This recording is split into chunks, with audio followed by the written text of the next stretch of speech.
coming to you from Kauffman Stadium in Kansas City, Missouri, where tonight WGN Sports presents White Sox baseball. It's Paul Konerko, Adam Dunn, Jake Peavy, and the Sox as they get set to butt heads with Billy Butler and the tough on us Kansas City Royals. Hi, everybody, and welcome. I'm Ken Harrelson with Steve Stone as we get set to bring you Game 2 of this three-game set. And once again, the Kansas City Royals are tough on us. We are 4-6 against these guys this year. We had a lead 2-1 last night in that ball game. Chris Sale was just fine. All of a sudden, the bases loaded for them in the 7th inning.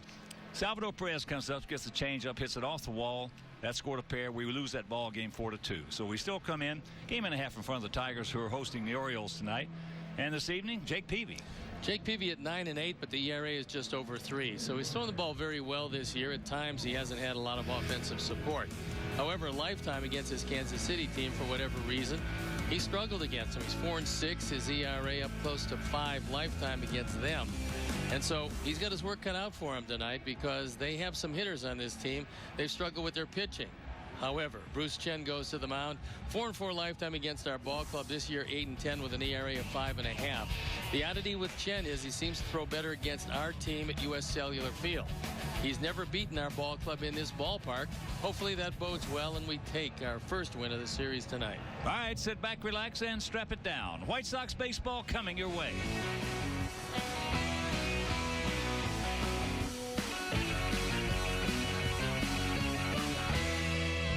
Chicago White Sox baseball is brought to you by the new Miller Lite Punch Top Can. It's Miller time. By the Illinois Lottery. Do you believe in the power of possibility? The Illinois Lottery, anything is possible. And by Ford. Proud sponsor of your Chicago White Sox and proud of our Chicago-built Ford Explorer. Check it out at your local Ford store or online at localfordstores.com.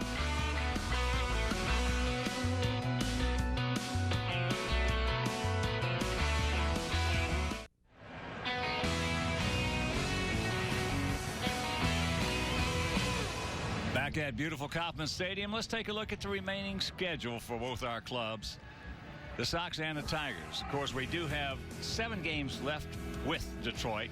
We have 4 at our place, 3 at their place. But there you see we have 23 at home, 21 on the road. And it's about the same both ways. There's not a big advantage right there, but I like the idea we still have 7 games left with them. And I like the idea that we still have a game and a half lead because it's better to be the team ahead than to be the team that's pursuing the other ball clubs. So we hopefully come out of these next 2 games here as strong as we can. And Baltimore, a tough team, takes the measure of Detroit. They lost last night, but we'll see what happens with that team tonight. Baltimore playing good, solid baseball, certainly wild card consideration, so you'd have to think they'd be bearing down. Well, when we get home, we've got the Yankees for 3, so we got some work to do. But coming up tonight, Adam Dunn sitting on 399 home runs. Can he get there?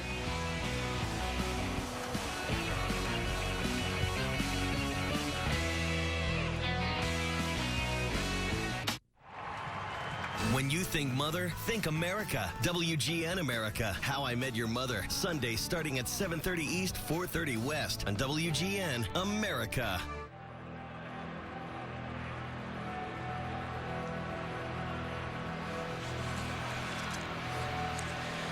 Chicago White Sox baseball in high definition is brought to you by Xfinity, your home for the most live sports. Cloudy skies here in Kansas City. The temperature very cool for this time of year. And hopefully there'll be no interruption in the game tonight as Jake Peavy will go to the mound. And we'll be trying to beat Bruce Chen. He's beaten us 4 of the last 5 appearances as Robin looks on. He'd love to expand on that game and a half lead over the Detroit Tigers. And Ned Yost, of course, the skipper of the Kansas City Royals. So let's take a look at how Robin is going to line him up tonight. Diaza having some back problems on that slide at second base. So Wise leading off. Then it's Youkilis, Dunn, Konerko, Rios, Viciedo, Ramirez, Flowers, and Beckham playing second base and hitting 9. The defense, and now they'll line up behind Bruce Chen. Gordon, Kane, and Francoeur in the outfield with Moustakas, Escobar, Giovatola, and Hosmer in the infield. Brian Pena behind the plate. And Bruce Chen on the hill. Chen 8-10 this year. The ERA way up there, 5.5. This is 26th start that leads the Royals in that department. Opponent's hitting .286. That's a very high number. Now, he doesn't walk too many people, but he does give up a lot of hits. The umpires for the game tonight: C.B. Buckner behind the plate, Corey Blazer is at first, Bill Miller is at second, and Dan Iasonia is at third. So the Sox come into this one on the road 33-27 against the Central 25-20, which isn't quite as good as Detroit, but Detroit finds himself, like the Sox, only playing .500 ball in the last 10 games. So Ned Yost, realizing he's got some pretty good position players, looking for that consistent pitching. He hasn't been able to find it yet, as Kansas City is 52-66. So they've thrown the ball around the infield. We're ready to play baseball. I'm ready to turn it over to my play-by-play partner, Ken Harrelson. Hi, Steve. Thank you very much. And once again, good evening, everyone, and welcome to White Sox baseball right here with WGN Sports. So happy you could join us for game 2 of this 3-game set. And before we show you our picks to click, you at home select yours. Dwayne Wise, first pitch of the ball game from Cy Chin, is taken for a strike. Dwayne comes in hitting at .278, 5 homers, 15 knocked in. And the 35-year-old southpaw will get it and throw it. And that pitch is out of play very quickly to count 0-2. Sox come in hitting at .256 as a team with a 3.94 ERA. Sox 12 games over, 6 on the road and 6 at home. And that's fouled back. Usually, for whatever reason, left-handers hit Chen better than the right-handers, maybe because he doesn't throw as many change-ups to the lefty hitters. Big gap out there in right center. Good take.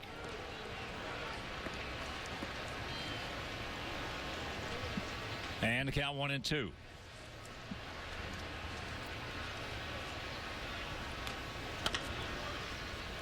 That's chop foul.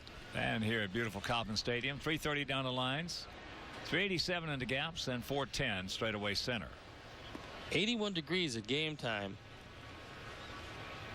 Last time we were here, the final game of the series was 106. And there's a slight breeze blowing out towards right as that ball. Nobody's going to get that one. So Dwayne Wise, what new, starts it off in fine fashion, this time with a double.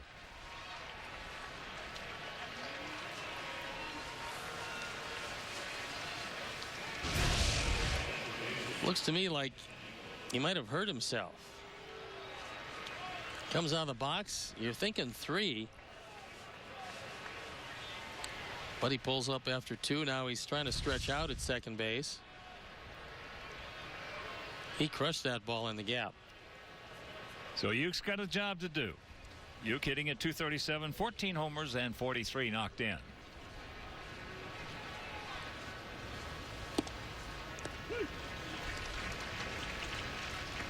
And with Chris Getz getting hit in the thumb last night, having surgery today and out for the year, they called up Giovatola to play second base.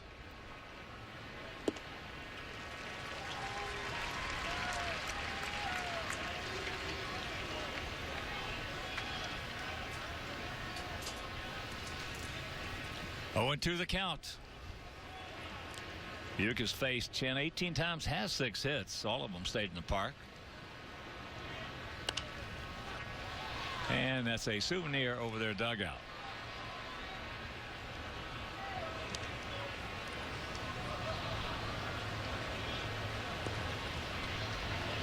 A few clouds have come in. Now a lot of clouds have come in. A few when we got to the ballpark. It's supposed to be beautiful tomorrow. They said there was a chance of rain today, although it was just around 20%.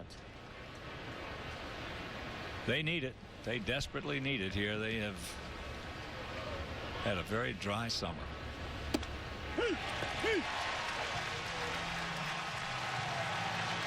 So he gets him, and that's a big strikeout. That one had the zone. And Uke does not get the job done. So here's Adam hitting at .206, 34 homers, 81 knocked in. Adam was 0 for 3 last night, and lifetime against Chen, 6 for 16 with a homer. Now, shift is on. Breaking ball. Pena trying to get third base umpire, but Buckner called it a strike.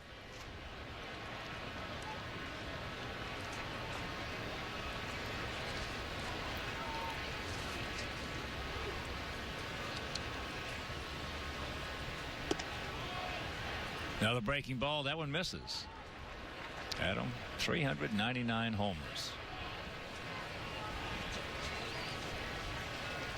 Francoeur and Kane play him as a dead pull hitter in the outfield. Usually they play him straight away in the outfield and a pull hitter in the infield. Drop down. Close pitch. 2-1. And of course, Adam and Paul Konerko are in a position to become the first teammates in history to hit their 400th career homers in the same season. There goes Dwayne. No chance. He picks up his 8th stolen base in 8 attempts.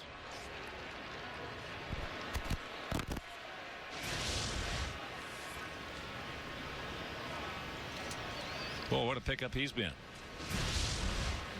He's really given this team a lift, and he's given them some extra speed. Adam checks it up. And a full count with Paulie on deck. And Dunn looking at the very least for his 82nd run batted in. All it's going to take is a ground ball to the right side. And get her done. Just one more.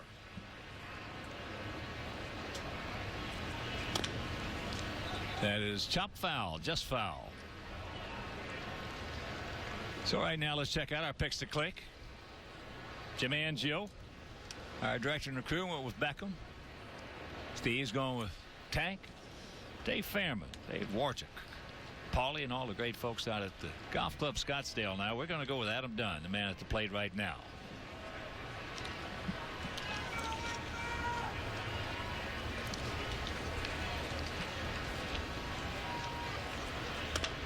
And another foul out in front.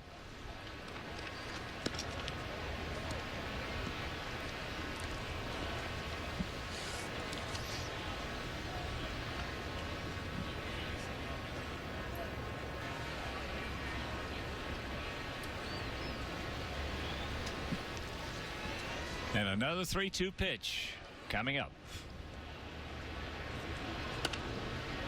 And another souvenir. Well, a ball in the dirt. Pena is not quite as adept at Salvador Perez at blocking it, and Dwayne Wise can get off third base as far as Moustakas is away from the bag, and that's a long way. Probably close to 45 feet, maybe more. And here's the 9th pitch of this at bat. And that's ball 4.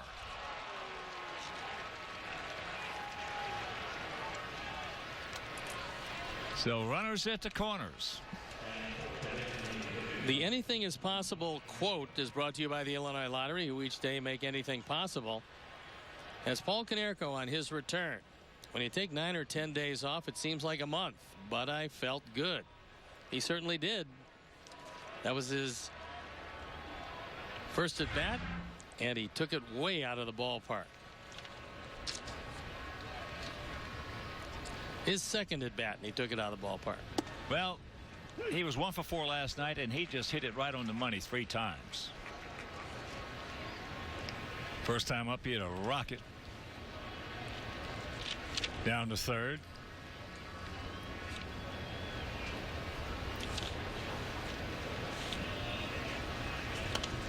And that's out of play. That was to Tony Abreu. Then he hit the home run. Then he had a rocket right to the center fielder, Lorenzo Cain, his third at bat.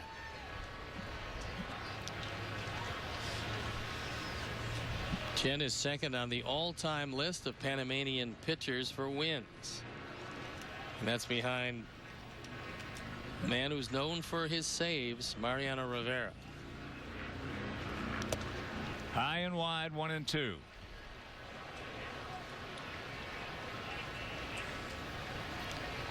We have had a tough go here at Kauffman Stadium since '09. We are since July 4th, '09. We are 8-16 here.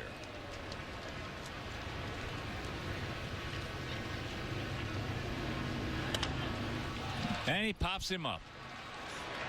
So that will not get the job done. And a big out. And that's one of the reasons we're 8-16. We have not been able to capitalize when we get in situations like this at other ballparks and against other teams. We normally take advantage and get the job done. Here we don't. We've been the best hitting team in the American League, hitting with runners in scoring position for quite some time. And that's why it's mystifying to see that Royals uniform and not be able to take advantage. So it's left up to Alex. Alex hitting at .306, 19 homers, 70 knocked in. He is 8 for 36 lifetime off chin.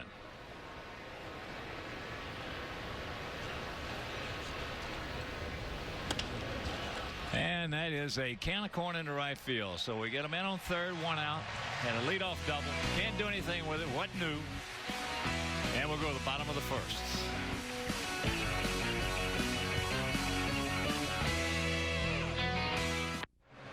Let's take a look at how Ned Yost is going to line up his Royals tonight. It's going to be Kane, Escobar, Gordon.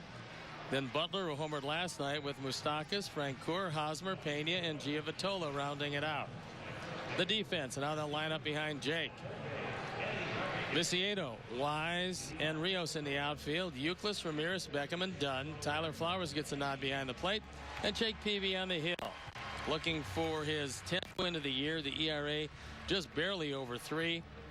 144 strikeouts, just 36 walks, and 162 2/3 innings. But 4-6 lifetime against these Royals. Lorenzo Cain will lead it off. 26-year-old center fielder hitting at .268. 4 homers. He's driven in 20. Cain last night 2 for 4 with a homer. That got Kansas City off to a 1-0 lead.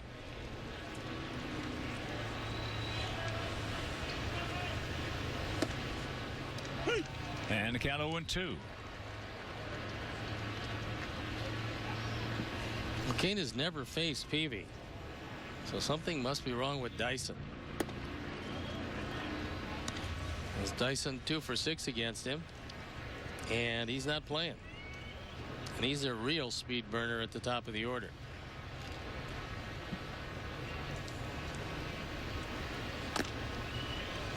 Just got a piece of it. Count hangs at 1-2. Escobar on deck and Alex Gordon in the hole here in the bottom of the first. No score if you're just joining us. And just checking my radar here. It looks like there is some Juvia coming in. There's a chopper to Hopper. 1 out.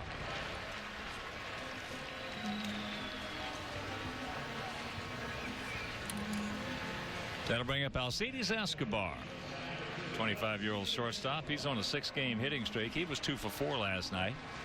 He comes in hitting at .303 with 4 homers and 40 driven in. Jake, being the veteran pitcher with such good control, can take advantage of Escobar in that he swings at everything. 19 walks in 439 at bats. He doesn't like to let too many go by. First pitch strike.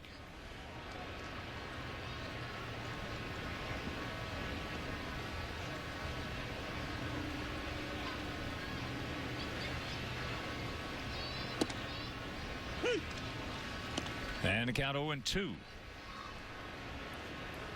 Well, if CB decides to give that one to Jake all night, it's going to be a long night for these Royals hitters. Wise short out there in center field. Gap in left center. Dwayne, one of the shallowest playing center fielders in the league. You don't want to play too shallow against Escobar because he's got some pretty decent power. Not great power, but better than you'd think.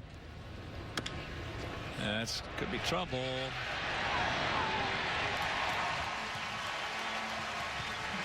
now make it a 7-game hitting streak.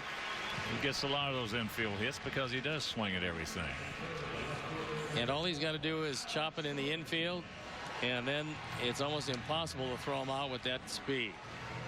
He is 22 for 26 in stolen bases. Jake makes a good pitch with a changeup, but unfortunately he hits it in a perfect spot, slowly makes you come and charge it, and wisely doesn't throw it because he had no chance to get him. So here's Gordon at 288, 9 homers and 46 knocked in. He's 6 for 19 lifetime off Jake, and all 6 have stayed in the park. So that little infield single is going to get Jake in a lot of trouble right here. They're going to wave him around. And it's 1-0 Kansas City. That's a 39th two-bagger for Gordon. Now it's 47 driven in, and this is the 3rd game that Ned Yost has put Gordon in the 3 spot, trying to put a little more juice in this offense. They've got good batting averages, but they have some trouble scoring runs.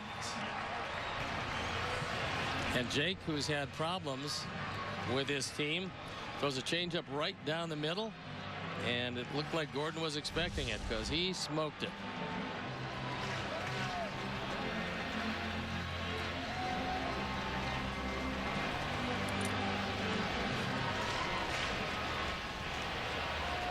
So here's Butler. 1 for 3 last night, a homer.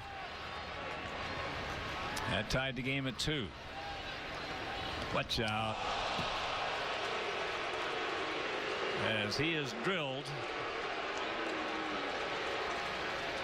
Well, against Jake Peavy, he had absolutely worn him out. And so Billy Butler might have thought there was some intention, but probably it just got away, as so often happens when you're hitting 400 with 3 home runs. 10 for 25. That pencils out to even 400. Yes. So here's Moustakas hitting at 252, 18 homers and 54 knocked in.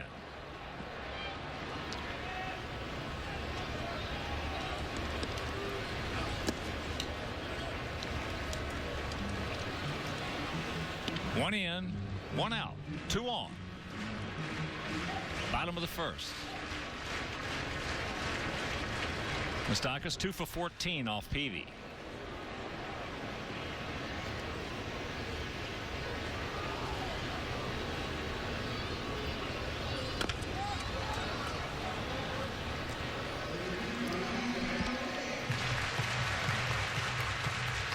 Rusty Kuntz, old friend Rusty, down coaching at first. He's been around a long time, wearing that Royal uniform for a long He's time. going to be around as long as he wants to be. He's one of those nice guys in baseball.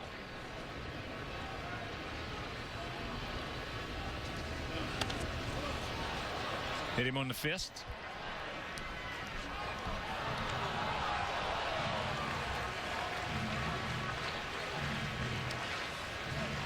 One and 2.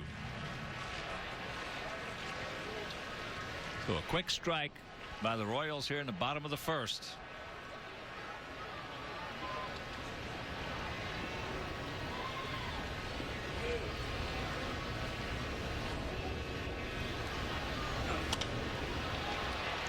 And Moustakas just pokes that one into the seats.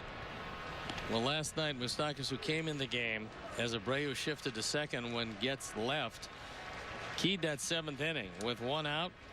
He got a base hit, led to another base hit by Escobar, and then after the intentional walk to Butler, Perez with a 2-run double that wound up to be the winning hit of the game.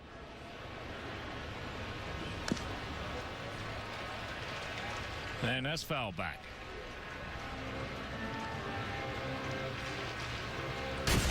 Getz trying to lay down a bunt, and Chris Sale gets it inside.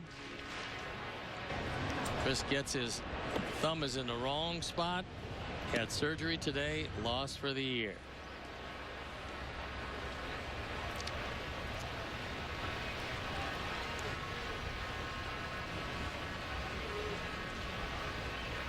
Too much time hooking up on a sign.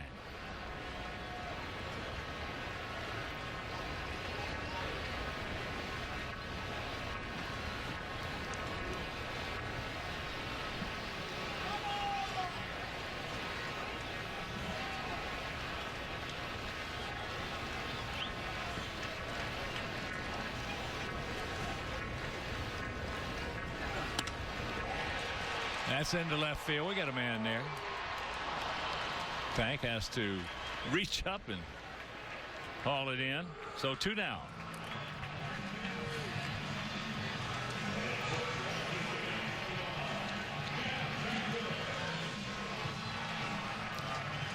And here's a guy who hits Jake very hard.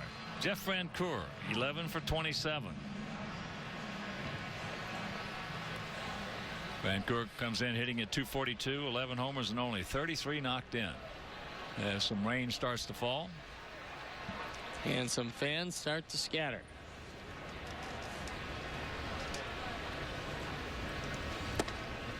First pitch strike.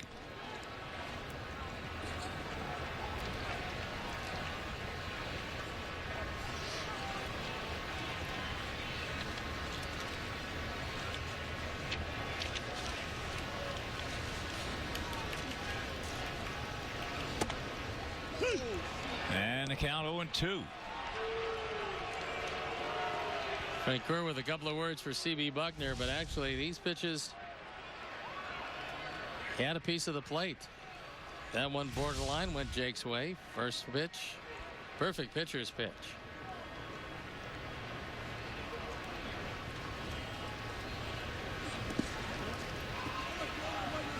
Good job by Tyler to keep in front of him.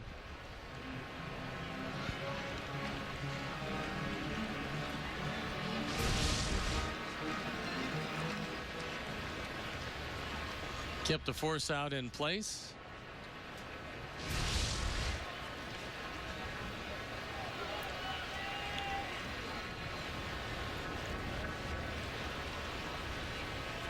And the 1-2 pitch.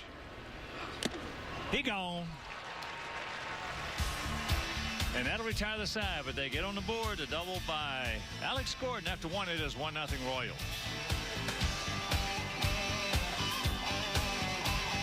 Fans, log on to WGNTV.com and join the WGN Sports Game Zone, where you'll find up-to-the-minute stats and important game information.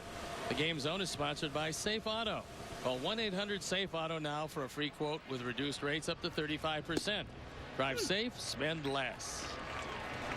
First pitch strike to Tank, hitting at 256, 19 homers and 56 driven in. Ate him up, jammed him. And that's out number 1. It's pretty amazing, but we've seen it every time we've seen Chen pitch. He's throwing the ball 87, 88 miles an hour, and yet able to get inside on most of the right-hand hitters.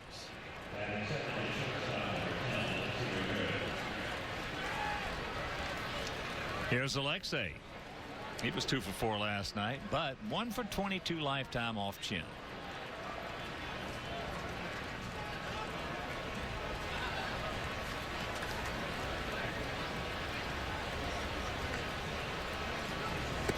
Change up. Bottom of the second, Detroit, no score, as the Orioles and the Tigers locking horns.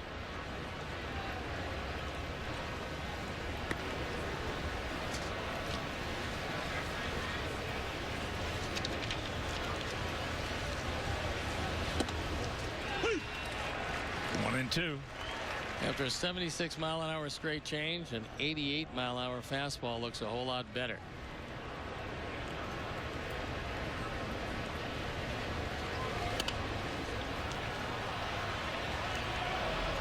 That Souvenir right side. And in the race for the wild card, Tampa Bay is a game ahead of Baltimore and Detroit.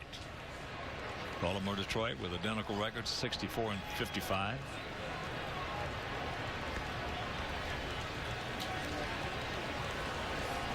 A very controversial call last night in that ball game. And I don't think I've ever seen that. Play at first base. They said Mark Reynolds. Originally, they called him out. That ball hit into left center field. Well, he got the boot over that one. Well, I don't blame him. But they called him out, and then they had Jim Leyland comes running out of the dugout. Johnny Peralta, who was the runner, was arguing with the umpire at first. Not arguing, but telling him he was off the bag. Then they showed the replay, showed he had his foot on the bag when the catch was made. Then it came off. And they came out and overruled it and called him off the bag and safe, and it turned out to be a big play in that ball game. And it also necessitated the heave-ho to Buck Showalter. I don't blame him. Breaking ball misses to Tyler. Tyler 221.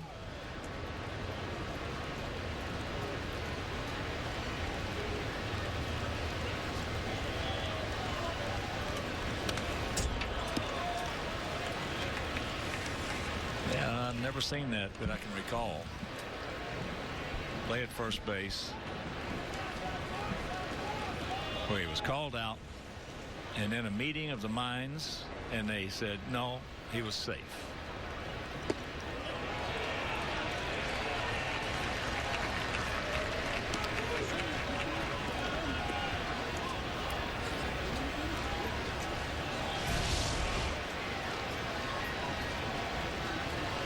That ball way inside.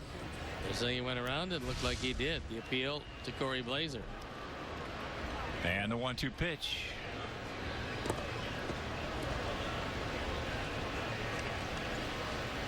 This would seem like a pitcher that Tyler would get some pretty good swings at because he can't overpower him. And if he looks to right center field, he might wait back long enough to get that changeup.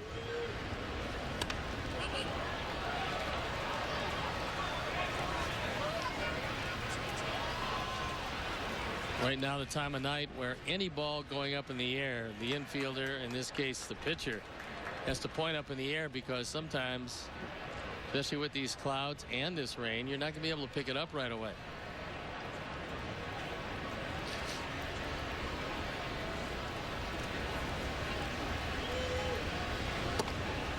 Got him. 1, 2, 3 innings, retired 5 in a row, and he leads it 1-0.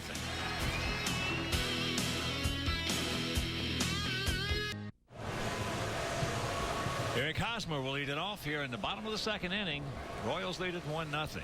Hosmer hitting at .233, 10 homers, 47 driven in. Takes first pitch strike. His fall off from last year has been somewhat of a mystery.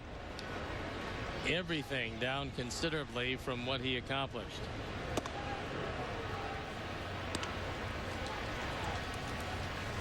Last year he hit .293, 19 homers, 78 knocked in, and that was just in limited service after he was called up.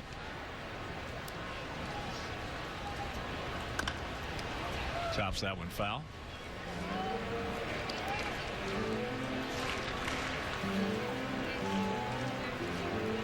Still have to believe that both Hosmer and Moustakas will be a whole lot better as you see the differential between last year to this year.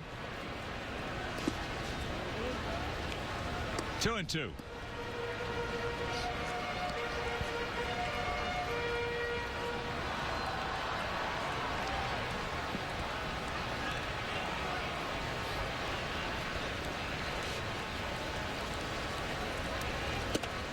He gone. Yes.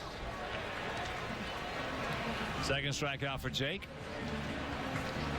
And a reminder, you can stop by Bacardi at the Park at US Cellular Field at the Gate 5 Plaza. Bacardi at the Park offers a full menu from Gibson's Restaurant Group and opens at 11 a.m. before all home games, and it's a great place to hang out and watch the action on over 70 HD TVs.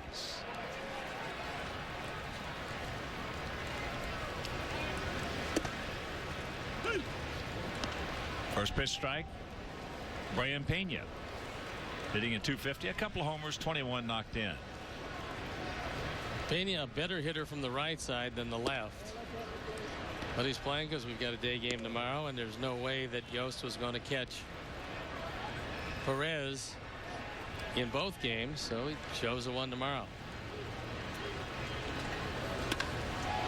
That ball hit well in the center field. Wayne turns his back, goes back. He's there. Had a long way to go. He got there, made it look easy. Well, when you've got 410 to work with, you figure a lot more going to fall in front of you than over your head. Penny hit this ball hard, just to the wrong part of the park. Wise gets a good jump, tracking it all the way, and knows he has a couple of steps to spare. So here's Giovatello. Johnny Giovatello. Takes first pitch strike. Hitting at .217, no homers. He's driven in 6.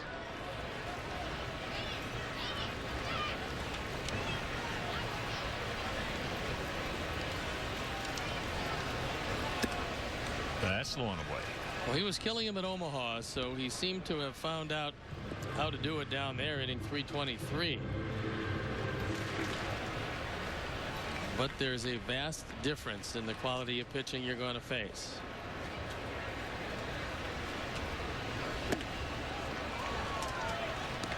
One and two the count.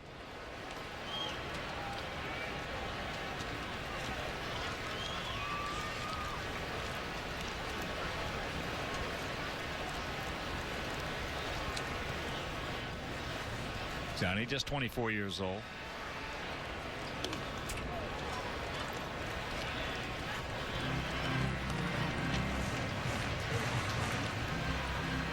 Last year in limited service with the Royals, hit .247, a couple of homers, and drove in 21.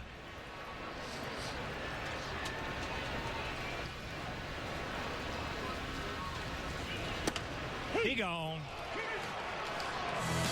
And that'll do it. A 1-2-3 inning for the Jake Meister. A couple of strikeouts, but he trails at 1-0.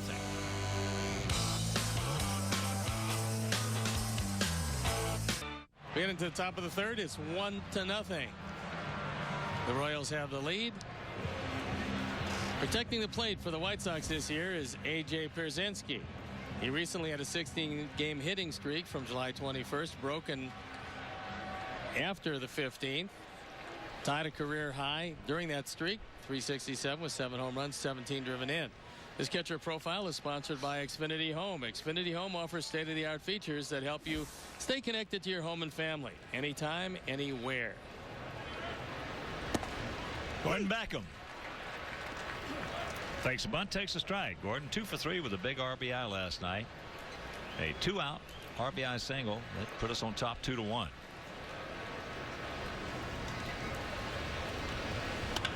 There's a shot just foul. Dead.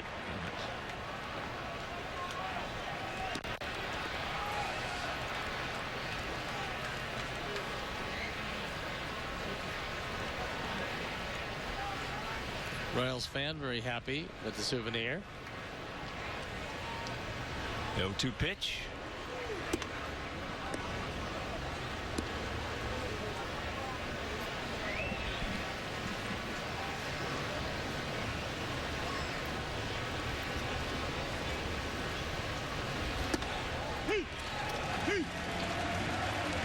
Call him out on a bad pitch. Well, you've got to be where, I mean, it's going to be a big strike zone. CB has given each pitcher a couple inches on the outside corner. So if he keeps calling him there, the hitter's just going to have to adjust. So here's Wise. He doubled to lead off the ball game. And we couldn't do anything with it. He just missed that one.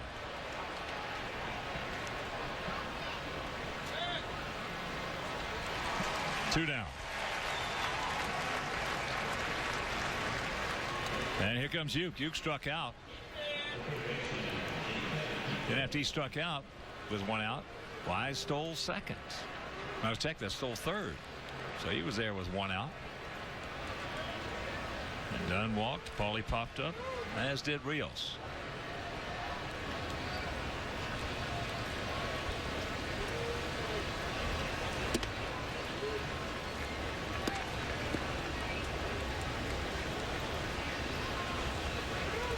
Moustakas has to play fairly close to the bag, because Chen throws a lot of pitches inside. And on changeups, right-hander is going to get outside and hook them, and they're also going to go down the line.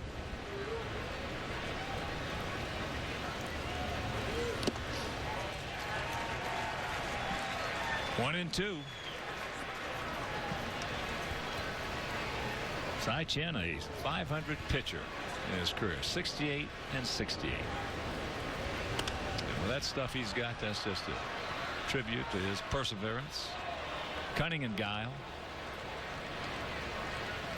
and thankful that he's left-handed. And that a whole lot of teams have wanted him over the course of his career. Because he's left-handed. That's out of play. Rain's starting to come down harder now.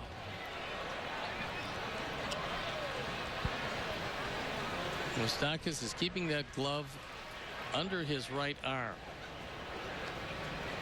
One of the reasons for doing that, we'll get to in a minute. Softly hit. That didn't take long. That is 8 in a row retired by Cy.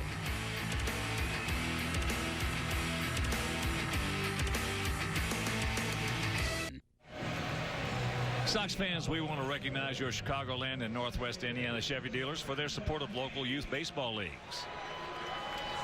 Through the Chevy Youth Baseball Program, the local Chevrolet dealers support over 30,000 young ball players in their communities by providing leagues with equipment kits, instructional clinics, and financial support. From the big leagues to the youth leagues, Chevy is truly the official vehicle of baseball.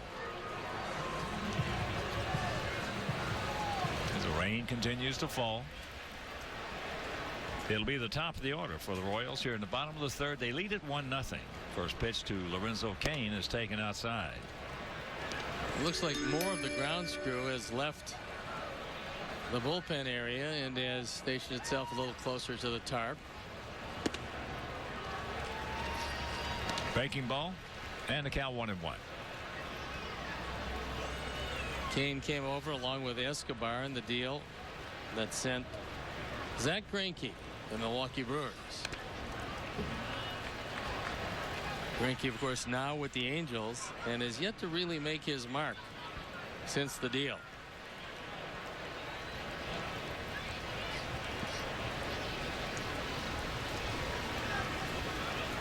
The 1-2.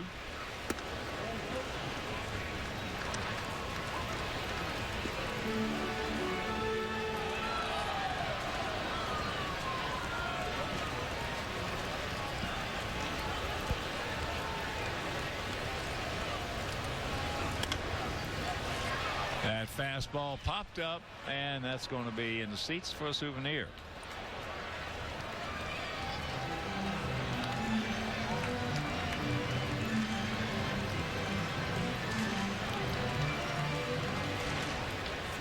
Tigers threatening in the bottom of the third, and at second, nobody out. The game a scoreless tie, and guess who's at second? The key to that ball club, Austin Jackson. Well, last night the key was Prince Fielder with two two-run homers.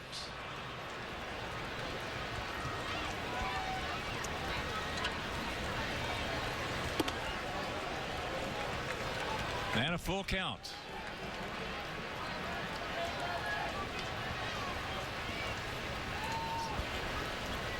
Cain not the man you want to walk, throw the ball away and see what you can do. That's popped up. Now Tyler says, okay, I got it, and he drops it. And Jake fell down. Might have been an easier play for you. But we told you about the sky at this point, how difficult it is to see. Tyler just didn't pick it up. Jake came in. He fell back. Uke didn't pick it up right away, and Tyler missed it. You see right there, Tyler can't see the baseball. Now he's finally trying to pick it up. Jake goes down, and it goes E2. Tyler dropped one of those in Toronto.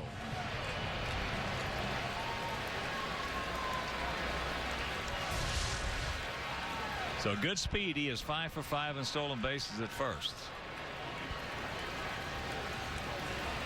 And Jake's going to pitch over this. Here's Escobar. He had a little chopping infield single. He also down to Euchen, beat it out.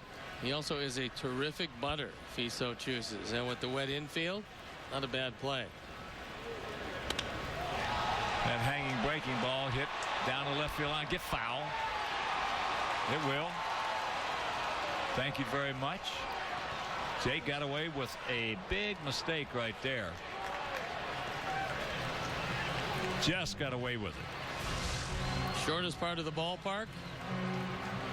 And Jake hung it high and inside, and the only difference is that it hooked in front of the pole.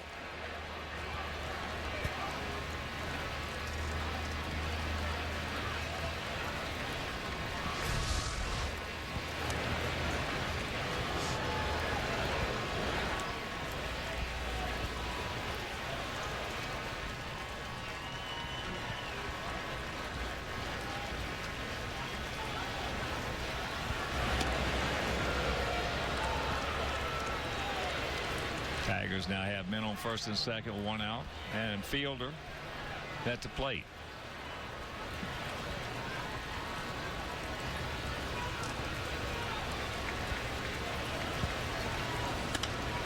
Soft line drive. Yes! Strong arm of Beckham. He just fired a seed over to Adam. 2 down. Real bad base running play by Kane. He had that play right in front of him. He decides to take off, then slips going back, and Gordon guns him down at first base. You got to get back to the bag.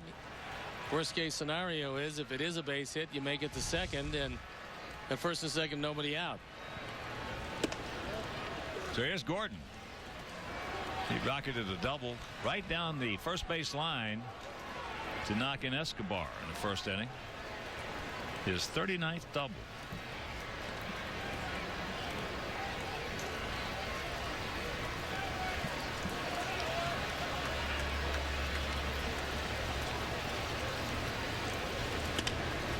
That's popped up, and it's going to be trouble.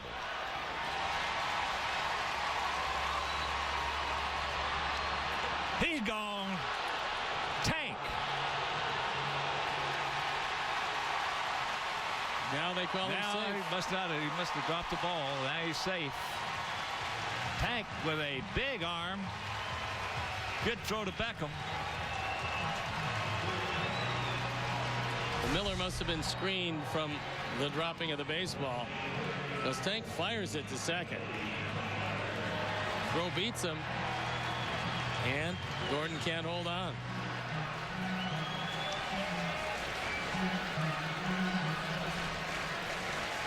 So he picks up another double. Well, they're going to give Beckham an arrow on that. All right, a single, error 4.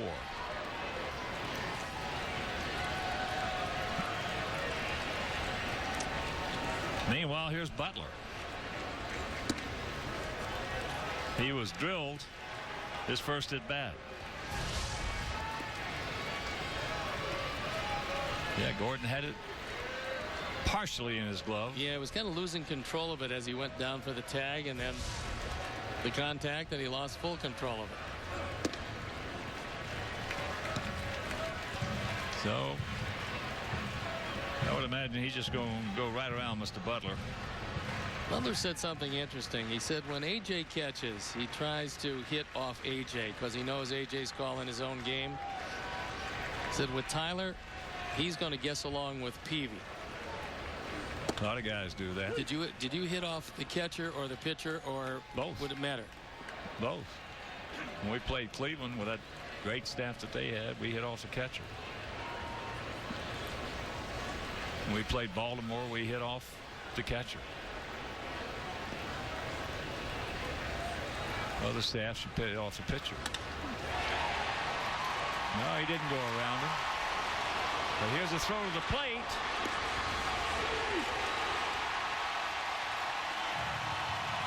and it's 2-0. So the little bloop single by Gordon. Butler knocks him in. Well, the most powerful guy, the best hitter, and the most productive hitter on this team is Billy Butler. And with first base open, you go at him. Sometimes he makes you pay the price, especially when he came in hitting 400 against Jake.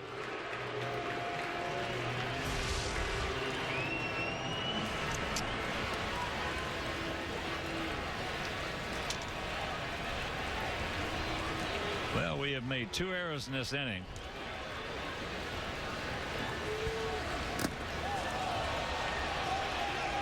There's a break because I think that might have hit off the shin guard of C.B. Buckner. Otherwise, that ball gets away and Butler is at third base.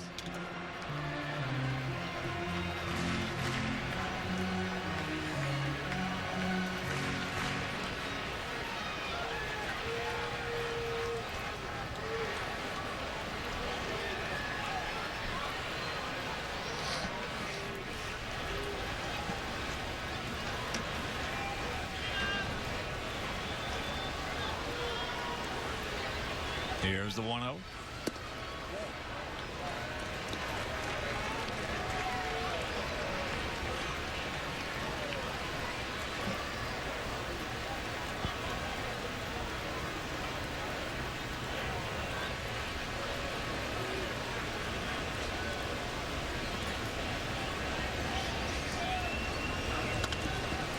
Got a good pitch to hit and was just too quick. 2-1.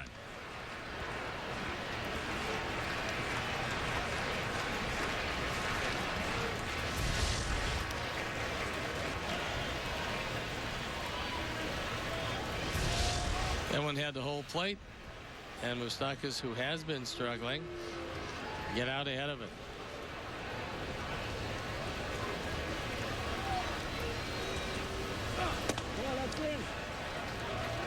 Moustakas 18 home runs on the season, 15 of them coming against right-handers.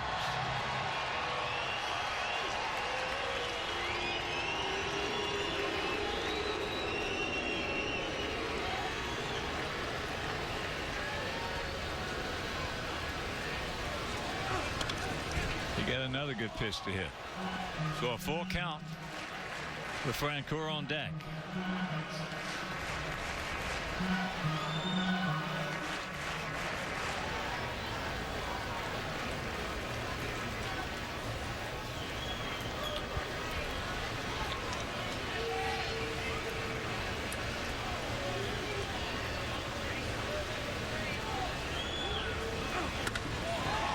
A line drive.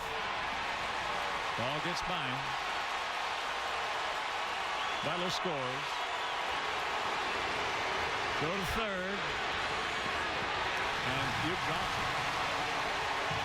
Boy, we just look like a different team against these Royals. No, we look just completely discombobulated and like a different ball club when we play Kansas City. Well, this has been one of the poorest innings we've played in quite some time. Jake gets this one out over the plate. Alex just misses it. And it's a 3-run Royals lead. You would think there'd be another error charged on this. But so far, yes, a single and a 2-base error.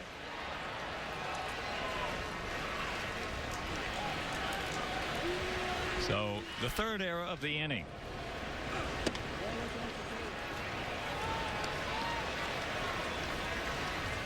3-5-0 for them. 0-1-3 for us.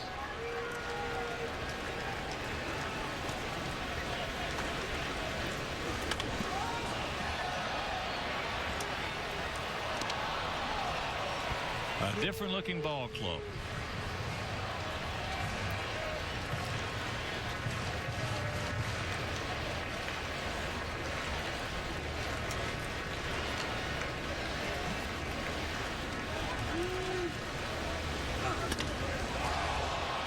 That's off Peavy, right to Alexei, throws him out. But an ugly, ugly inning, and we trail it 3-0.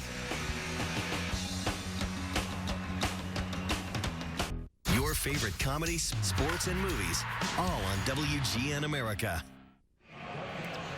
For our upcoming White Sox games, the first 25,000 fans receive a Constellation Energy game card, which gives you a 5% discount on your electrical needs.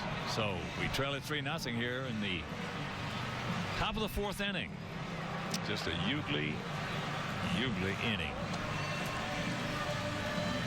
3 errors. It could have been 4, but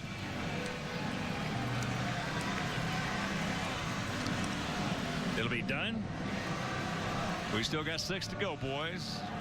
Let's get upset to the point that you just do something and turn it around. Let's get into middle relief, because the end of their bullpen is pretty tough, and Chen usually departs in the middle of the 6th inning. He's averaged a little over 5 1/3 innings per start. Adam walked his first trip.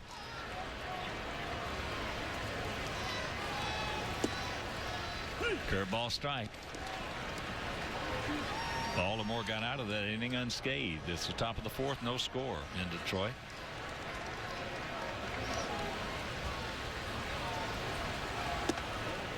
.21 to count.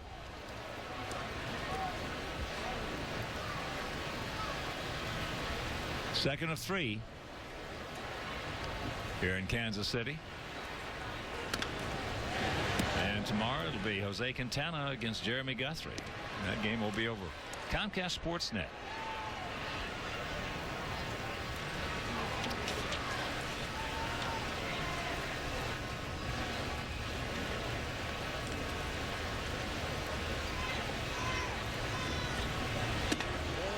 That one went around the plate.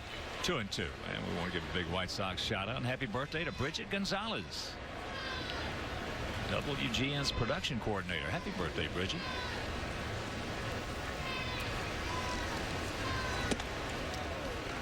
Full count.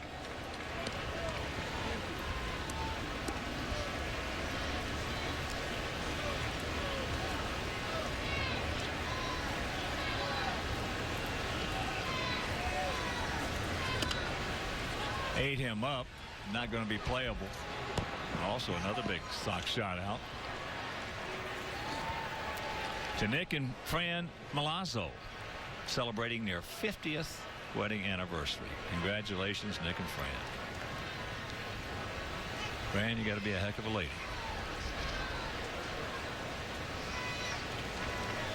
And once again the payoff. And that's going to be out of play.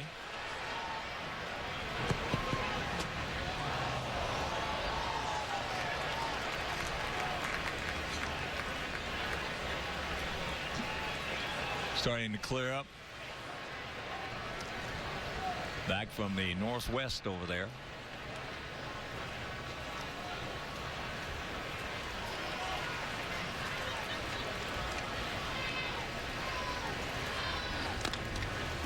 And another chopper foul.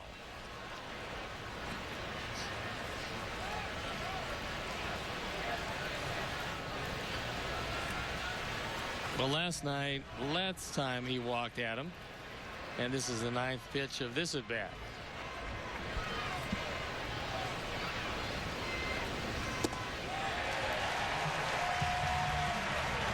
One out. 4 strikeouts for Cy Chen.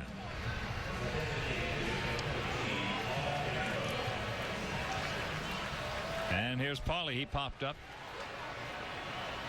To Giovitella at second.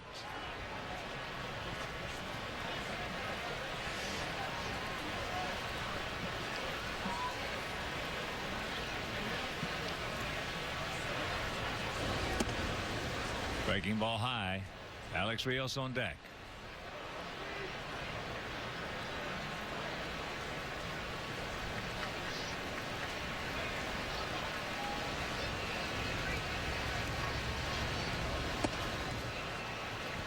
Catbird seat. 2-0. Lorenzo Cain playing a very deep center field. Deep and maybe a step to left center.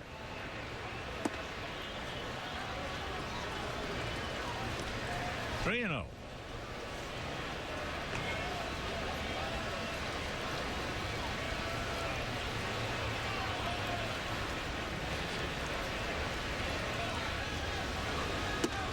There's one.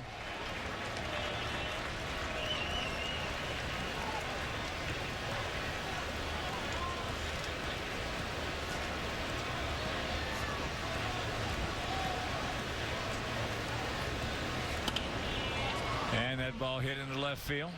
Got in on him just enough. So 2 down.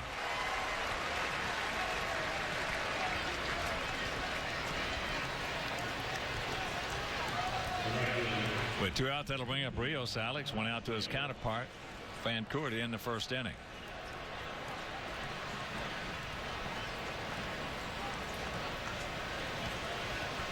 Well, it sure looked like a good first inning when Wise led off with a double and later a stolen base. That's the only hit we've got.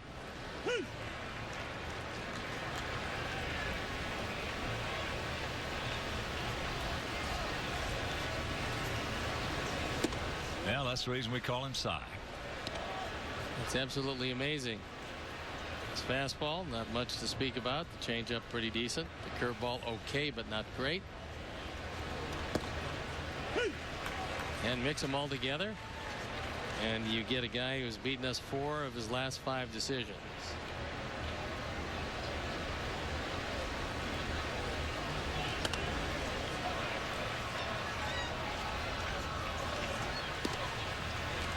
Two out, 1-2 the count. Checking some other scores. Top of the 4th in Cincinnati. Cubs and Reds tied at 1. Some finals. Boston beat the Yankees 4-1 in the Bronx. Lester over Phelps. As that's out of play in the first of that doubleheader in Cincinnati, Reds won over the Cubs 5-3. Cueto 16-6 over Samardzija. Jeff 8-11. Aroldis Chapman is 29th save. Texas beat the Blue Jays 2-1 up at the Rogers Center. Kirkman over Villanueva. Nathan picked up his 24th save. And there's a can of corn. So it didn't take long to Dunn. Konerko Rios 1, 2, 3. That's 11 in a row retired by Chin.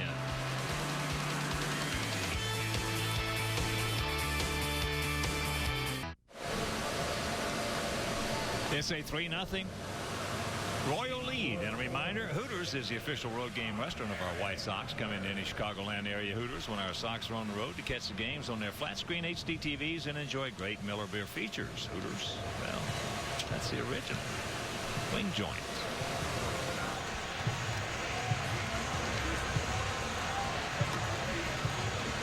If you're just joining us, we have not had a good ball game. Very sloppy.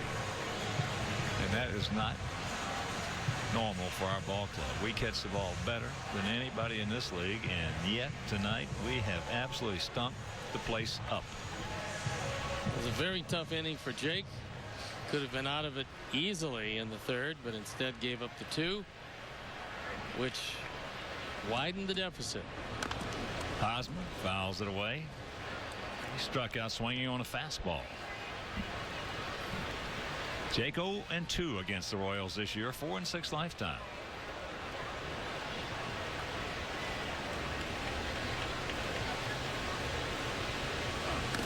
Good pitch. Down and in the count 0-2. He's trying to make sure that Hosmer cannot get his hands out. Both of them low and in. That one out of the strike zone. That's low. The scores, top of the 1st in Denver. Marlins leading the Rockies 4-0.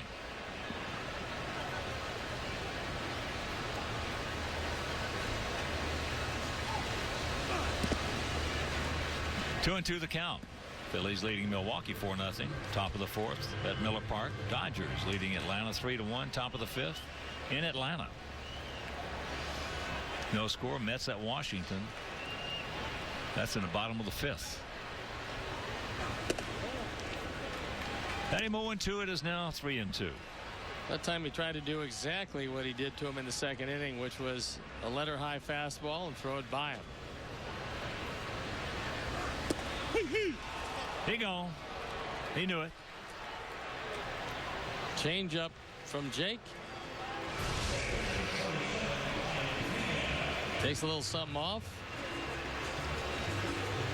Tyler does a nice job of easing the ball into the zone to frame it for Buckner.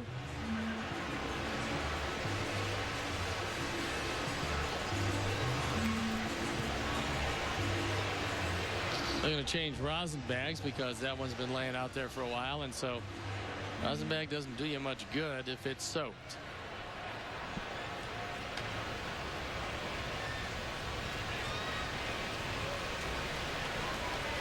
Here's Pena. He went out deep to center field. Dwayne Wise making a beautiful catch. Got a good jump. Went to the spot. Poof. Made it look easy.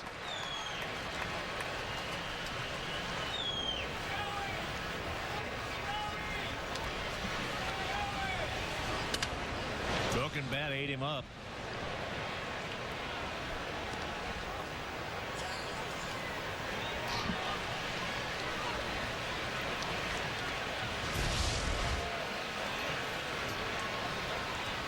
Jake cut that one inside. And he cut right through the Pena bat.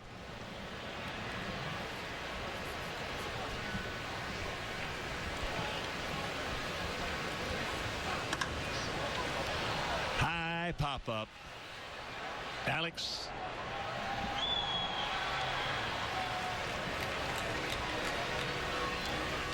Two down.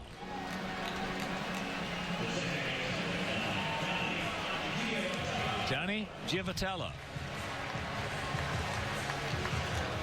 struck out his first trip.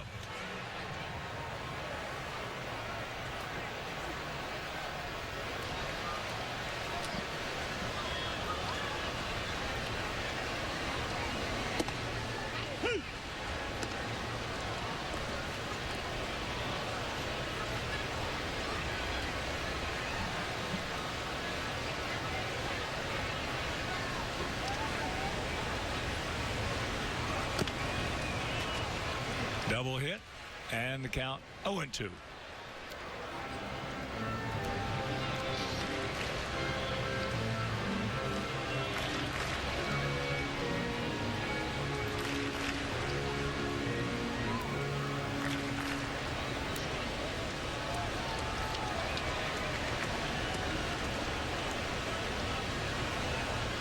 Jake. If Jake Peavy this year didn't have any bad luck, he wouldn't have any luck at all. No runs, and was the best defensive club in the league. No defense. And almost a 500 record with an ERA right at an even 3 in the American League, which is pretty hard to do. That's wearing it. He gone. 1-2-3 inning. We'll go to the 5th. We need 3 to tie.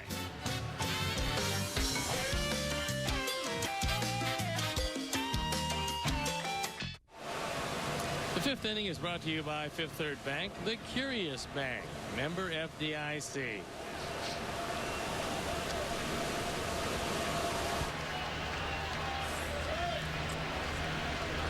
It's a 3-0 Royal lead. Viciedo, Ramirez, and Flowers. There's a solid single. That's just our second hit. The first one, if you're just tuning in, was from our leadoff man.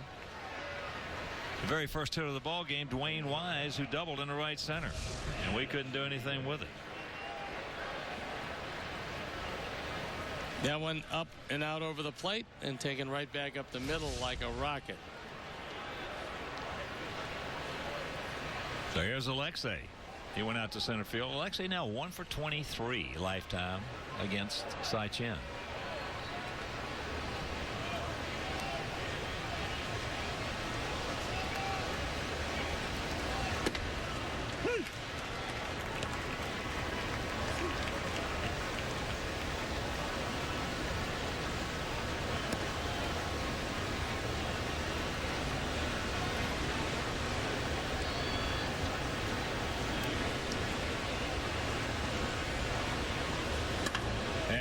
is a base hit. So we get something going. Something brewing here in the top of the 5th.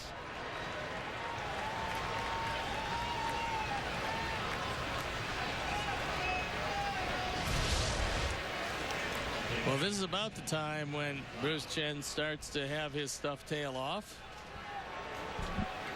See if we can eat into that 3-run deficit. 2 on, nobody out. And Tyler Flowers, a strikeout victim to end the 2nd inning.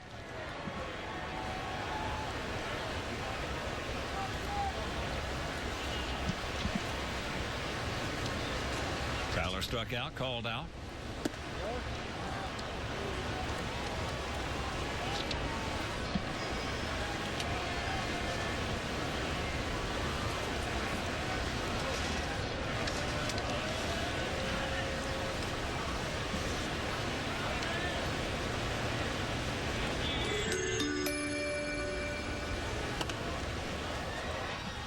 And the count 1-1.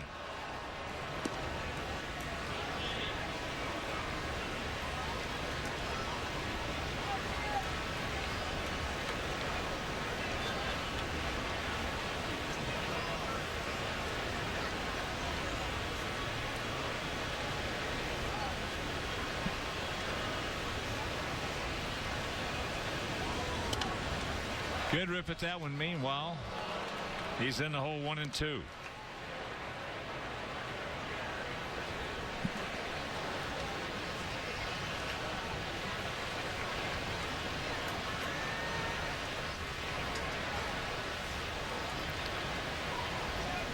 Chen's only gotten 1 out on a ground ball. You don't want to see another one here. And look at the play right there by Moustakas. You can't turn it, but a beautiful play by Mike Moustakas, who looks like a Gold Glove third baseman against us. Moustakas had a pretty good year with the glove. Saves a base hit and a run.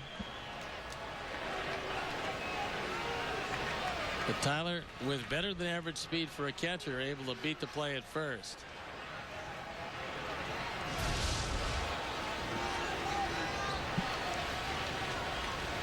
So here's Gordon. He called out on a bad pitch. And there's a fly ball into center field. And here's Kane. And that's out number 2.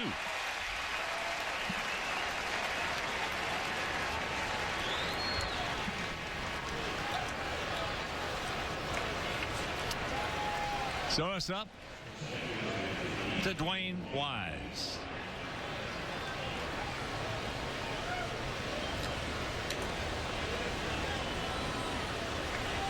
Dwayne has doubled, and he just missed hitting one out of here. High towering pop up into right field.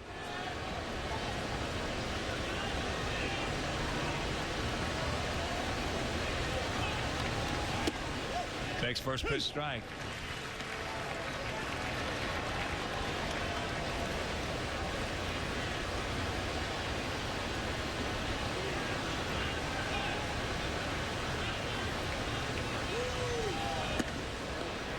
Jacks it up 1-1.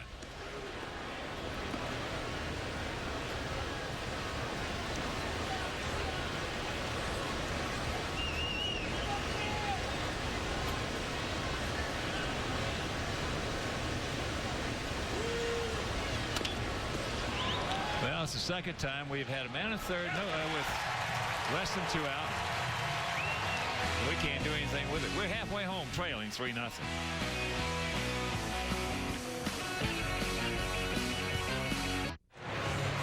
The 5th inning is brought to you by Fifth Third Bank, the Curious Bank, member FDIC.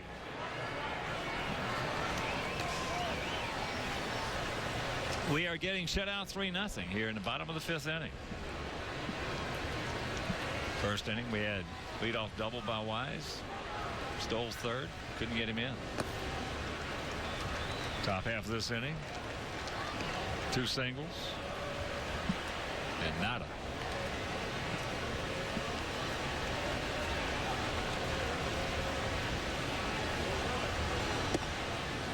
There's a strike and a count 1-1 to Lorenzo Cain, who is grounded to short.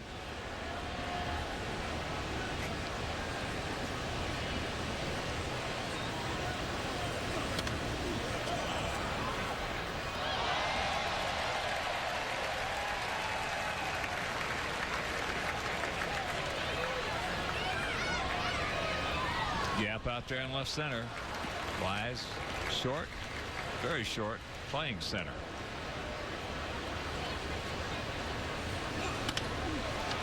And we got a man there.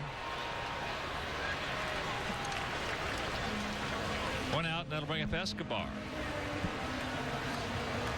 So the pitch was low and away, just put his bat on it, chopped it down towards Uke, and beat it out. And scored.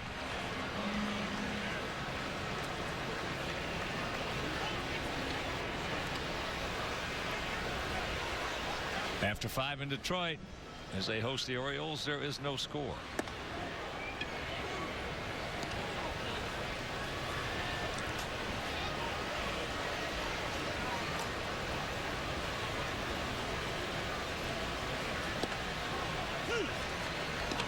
Count evens at 1.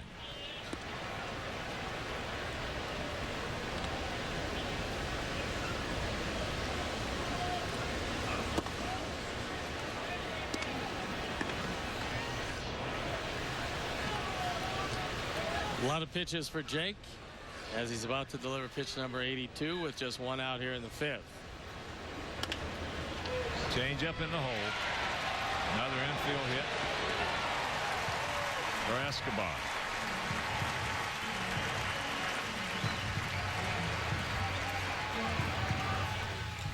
Two change-ups to him, and he has 2 infield hits. That one not a bad pitch.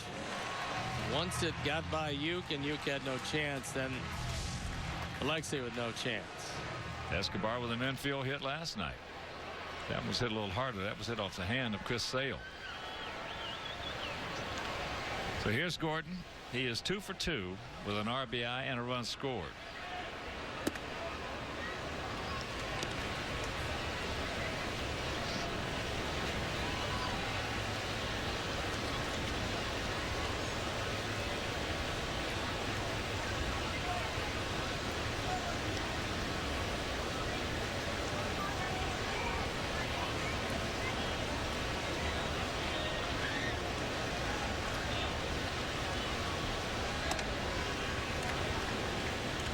Escobar 22 for 26 and stolen bases.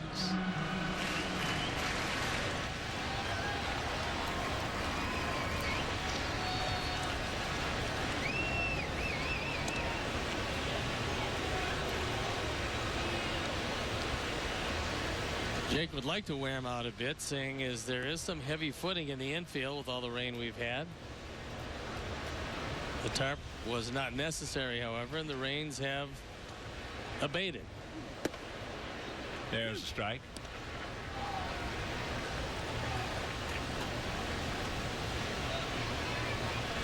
Three 6-0 for the Royals. 0-3 and a big 3. All 3 of those coming in the 3rd inning when they scored 2 runs.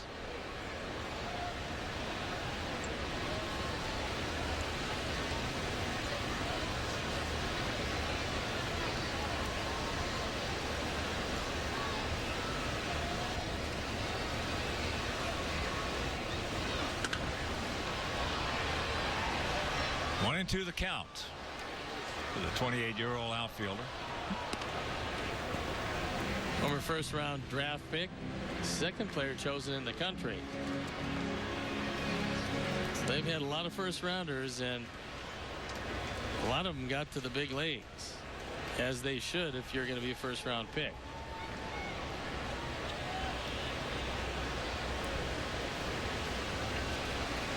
There he goes.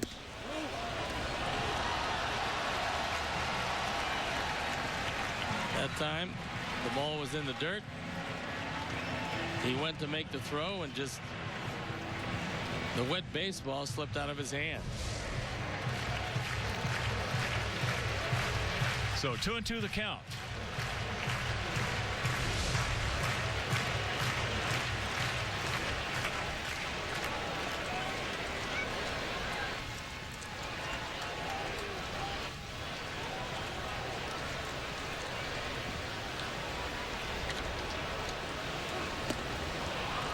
He gone. So now we're going to have a redo of the third inning. Good slider. That time Gordon chased it out of the zone.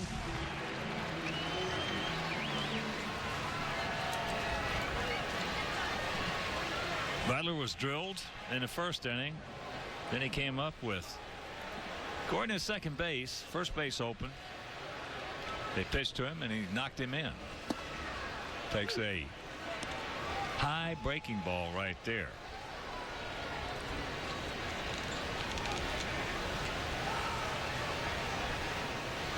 Surprising Jake is pitching to him, but probably figures he can get him. Well, Butler is 11 for 26 against him, with 3 home runs, 6 RBIs.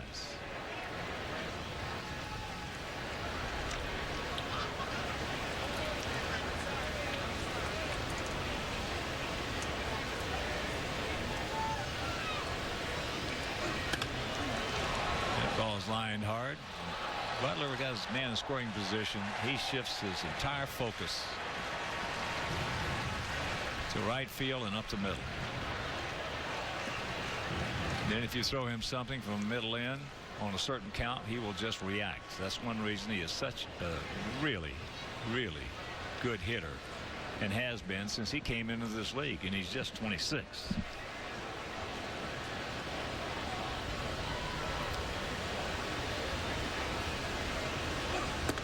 That's thrown away. But talking about the first round draft picks these guys had, there's nothing wrong with their scouting department. They've got a terrific scouting department. Donnie Williams, one of the better baseball men around. Art Stewart. They've got some good people.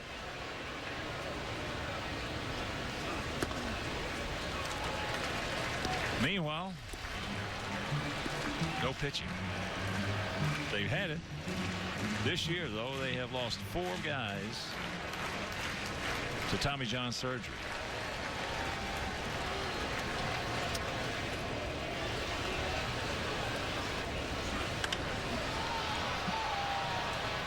Butler keeping those hands in, trying to drive that ball to right field.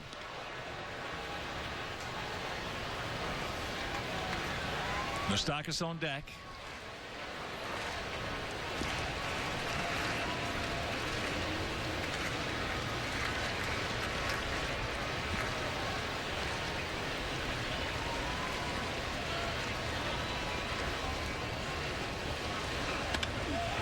And he's going to get him again. This time he's going to be thrown out, though, I think. No, he just got in there. So they pitched to him twice, and he beats him twice. I just can't understand how you keep throwing to a guy that's killed you. He's their #1 run producer, has been from the beginning of the year. By far their best hitter. Nobody's even close. Keep on pitching to him. He keeps on driving in runs. It's like Groundhog Day.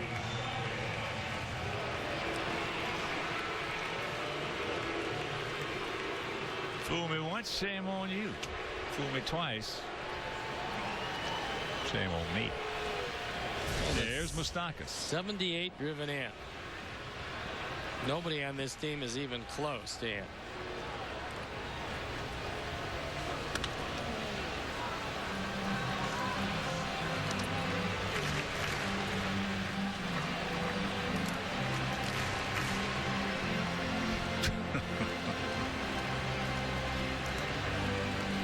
Wow.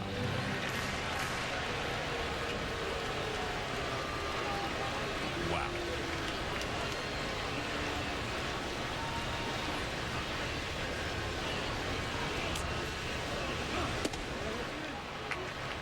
.21 to count.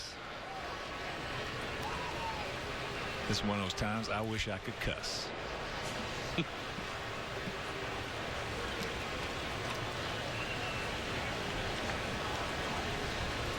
You gotta be kidding me. 1-2.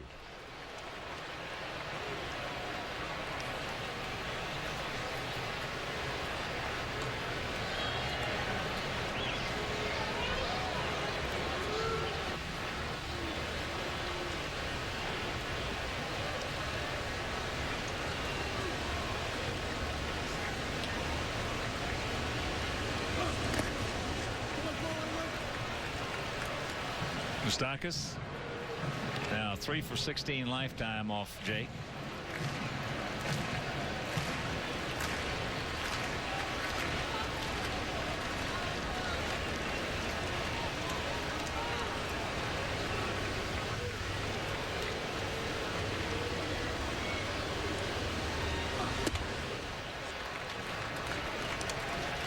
Full count.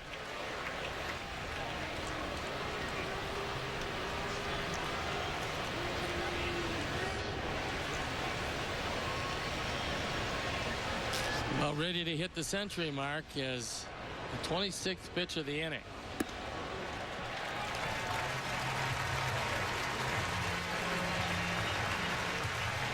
First walk issued by Jake, and that'll bring up Francoeur. He is struck out. Then hit a hard comebacker to Peavy, went off his shoulder, bounced directly over to Alexei, who threw him out, or else they would have another run.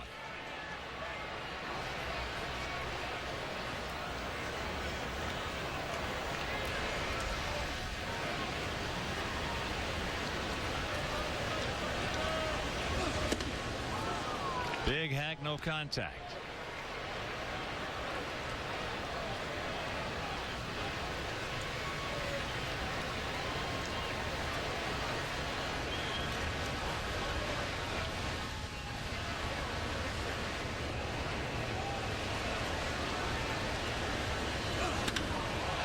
That ball hit hard in the right center field. We got a man there. But they pitch to Butler again, and Butler beats him again. We'll go to the 6th, trailing 4-0.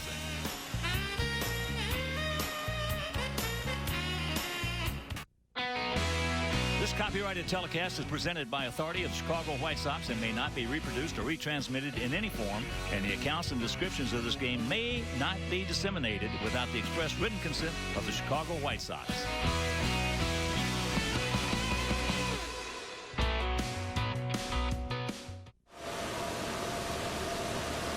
Facebook.com/30Rock for an inside look at America's best show. And be sure to watch 30 Rock weekdays at 6 East, 3 West, right here on WGN America. After 4, he retired 11 in a row. Then we got a couple of base hits to start off the 5th. Then he retired the side 1, 2, 3 after that. Well, let's see if the third time through the order is a charm. 14 out of 16. He's only given up the 3 hits. Uke has struck out, and he is grounded to short.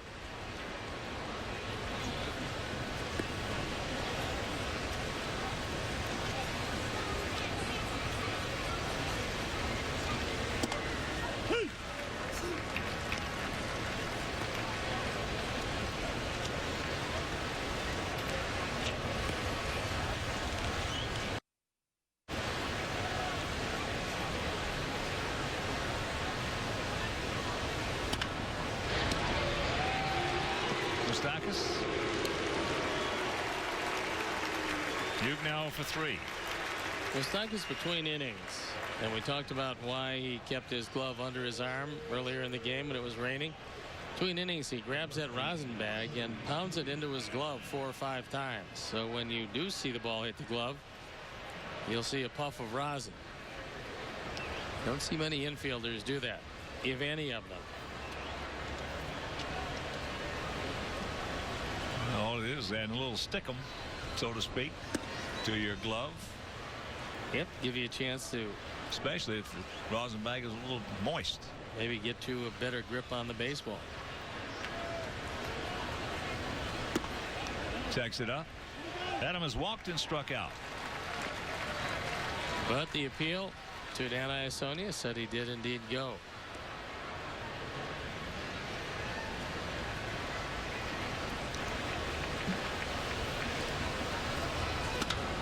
That ball hit. Nobody's going to get that one.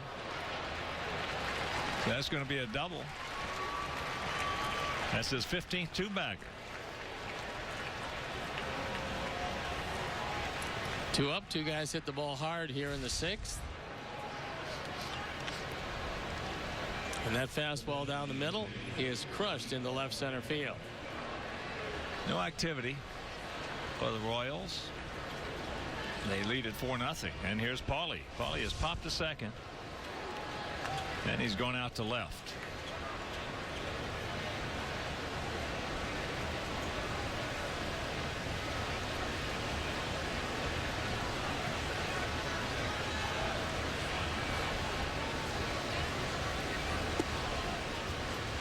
Curveball, no.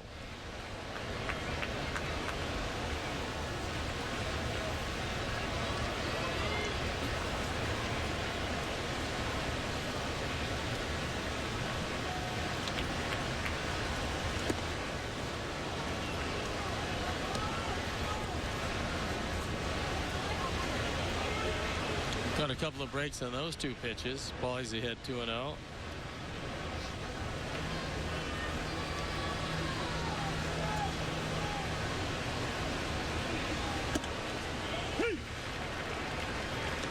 That one at 76. And the count 2-1. They scored 1 in the first, 2 in the third, and 1 in the fifth. Butler with 2 RBIs. Gordon with an RBI. That ball hit deep. Stretch. Back in the wall. They look up. You can put it on the board. Yes. Yes. Number 20 for Paulie. And poof. It's a 4-2 ball game.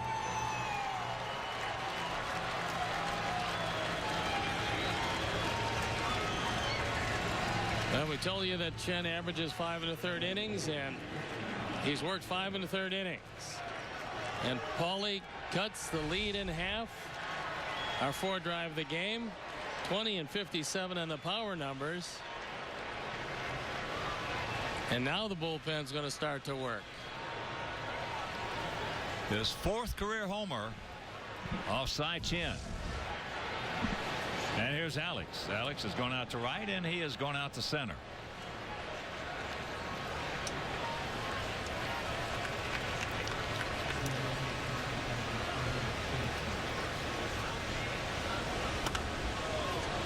And that's just a foul ball upper tank. 0-1 to count. And of course, with that home run by Konerko, the Alex Nelius family will donate $100 to White Sox charities for every Sox homer hit throughout the course of the season. As number 156, so $15,600 donated by Alex Nelius in loving memory of Ursula.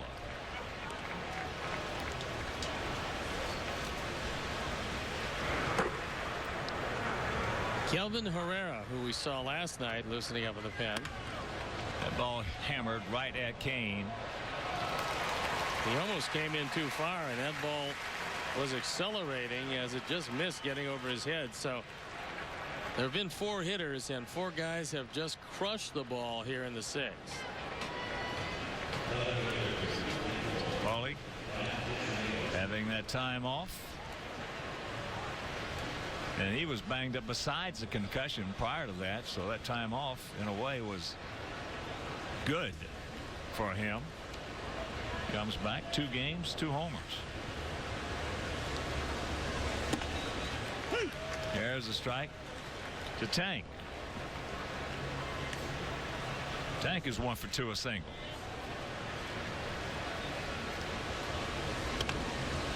Right off the end of the bat, cues it, and to count 0-2.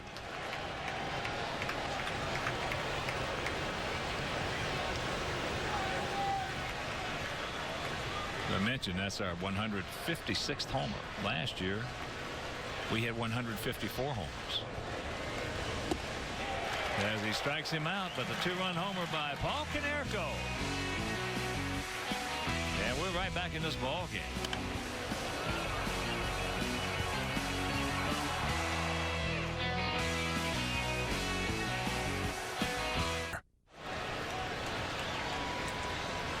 Hosmer, Pena, Giavotella here in the Kansas City half of the 6th inning. It's a 4-2 Royal lead. 4-7-0 for them, 2-5 and a big 3 for us. Unfortunately, all 3 of them coming in the 3rd inning, and that helped them with 2 runs. Important for Jake here to shut him down with the bottom part of the order. Turn it back over to the offense. and see if we can get to Chin before Ned Yost takes him out. Yep, it's a 5-2 game.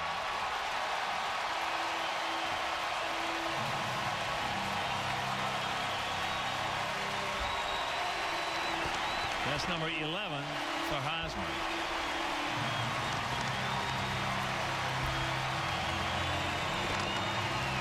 .48 driven in.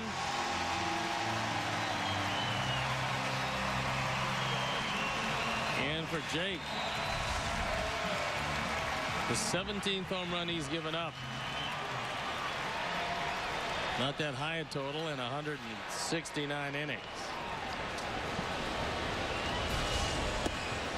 First pitch strike to Pena, who has gone out deep to center, and he has popped up to right.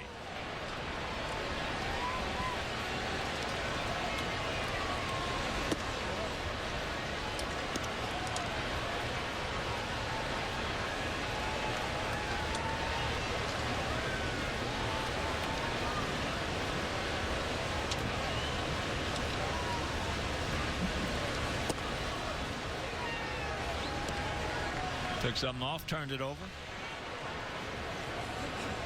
And the count 1-1.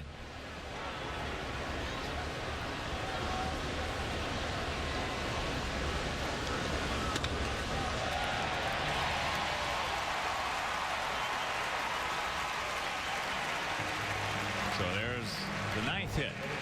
And the bullpen starts to get loose. For our ball club, it's Nate Jones. As Jake is sneaking up on 110 pitches.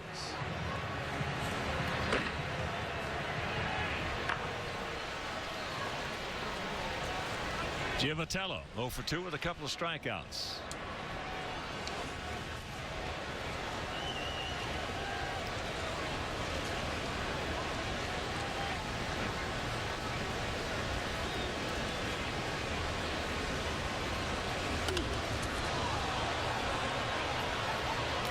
Souvenir right side.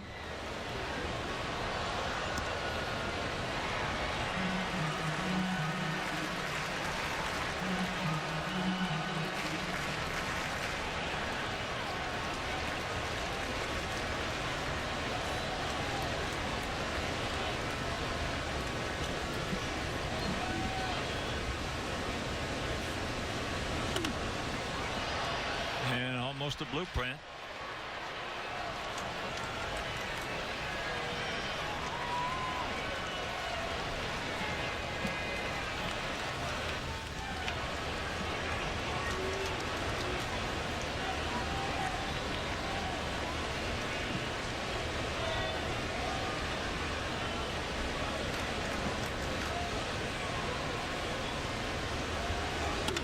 That ball hit hard, but we got a man there.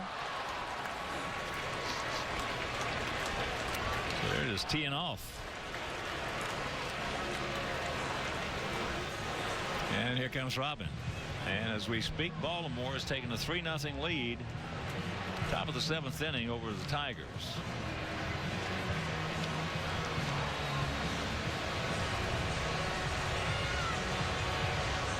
So Robin takes the ball. There's Jake. He'll go 5 1/3. He departs, and we'll be back.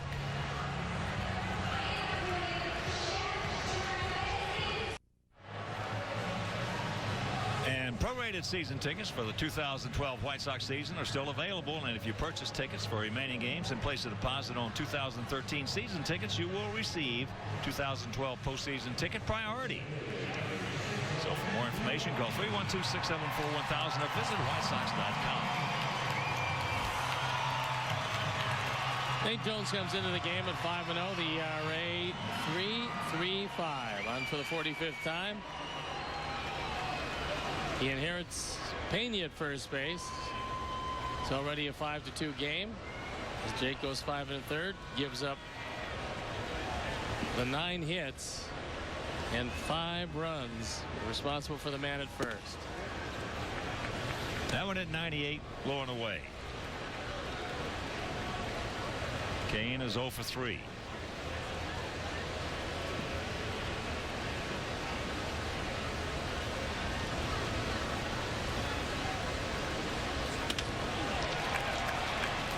And that's into right center field. So Pena will pull up at second.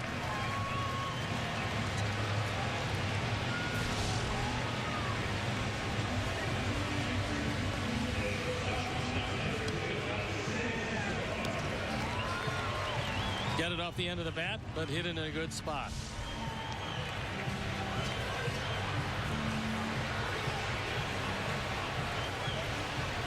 Here's Escobar. He has 2 infield singles, and he has scored 2 runs. 2 little soft infield singles.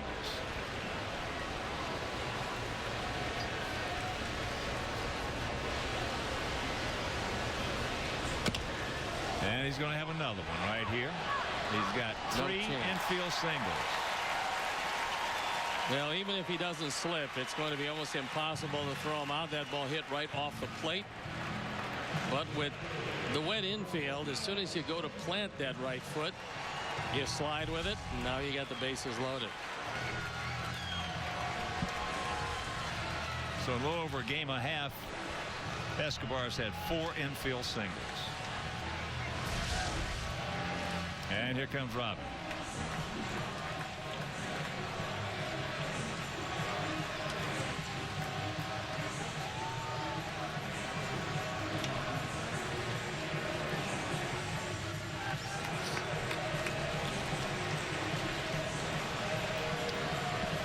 Well, there's going to be a pitching change as Nate Jones walks out.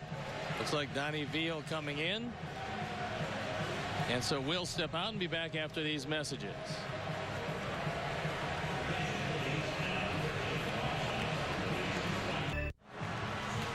And Donnie Veal comes in. Those are the numbers at Charlotte where he was very good. He's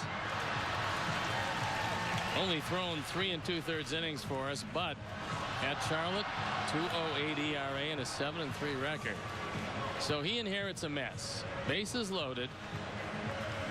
Only 1 out.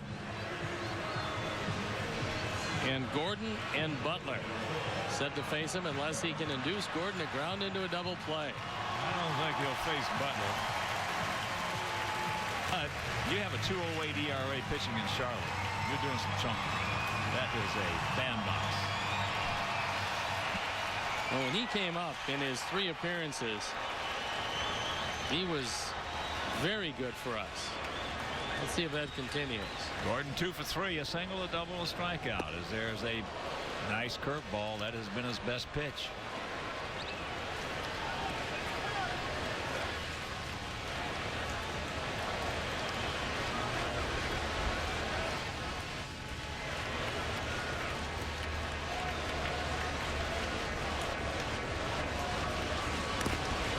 Another one, and the count 0-2.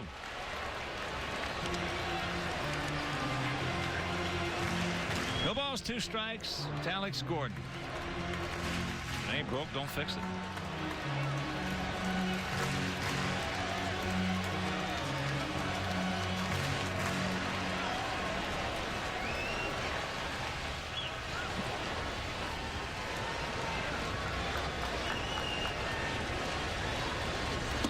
He gone, gas. 2 down, big strikeout. And here comes Robin.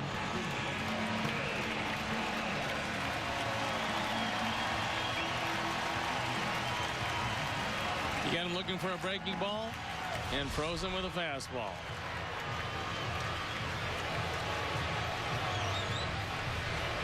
So a good job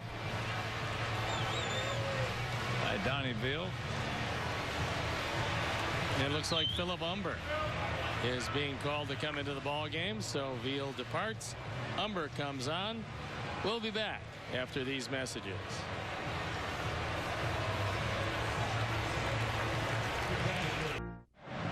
In the first inning, Jake Peavy hit Butler with a man at second base. Then in the third inning, he decided to pitch to him. That didn't work out very well as a run scored. And a similar situation in the fifth inning with a man at second base. And again, an RBI base hit. See what's possible with the AT&T UVerse TV and AT&T high-speed internet. Rethink possible. So Philip Humber comes into the ball game. 5-5 ERA, up there close to 6, on for the 21st time and his 5th relief appearance, and he inherits the bases loaded.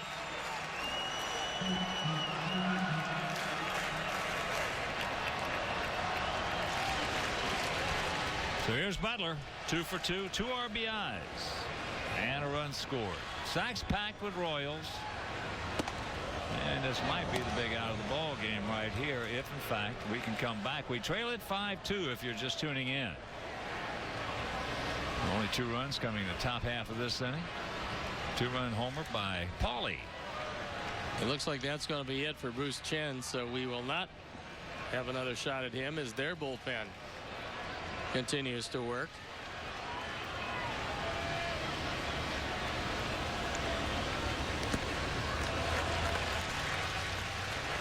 The catbird seat and Billy Butler is pretty good at 2-0, 3-1 counts.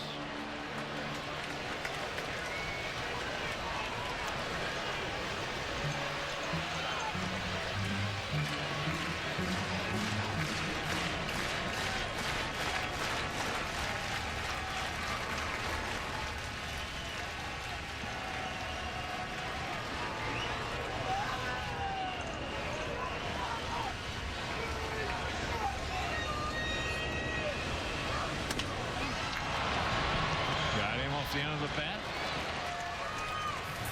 They come up with 1. A homer by Hosmer. They strand 3. We're into the 7th. We trail by 3.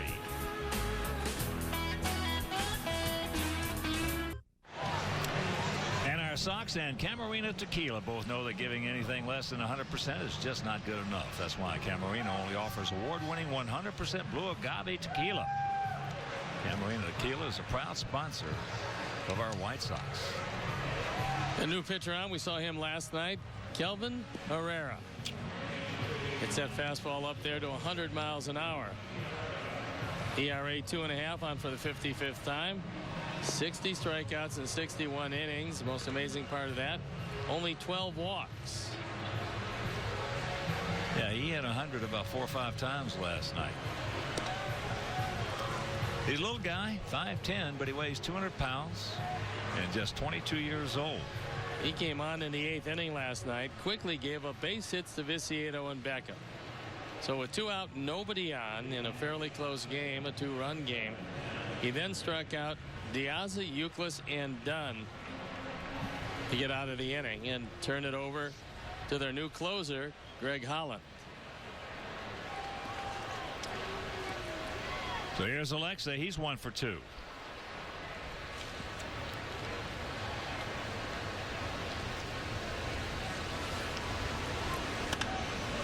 A little tardy. That one at 97.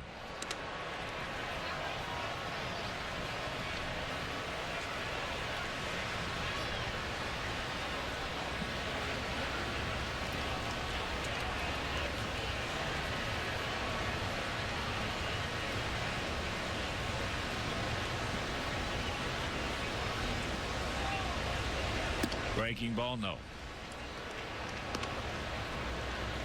They had runs in the first, 2 in the third. That's when we had 3 errors in that inning. 1 in the 5th, 1 in the 6th. Our 2 came in the 6th.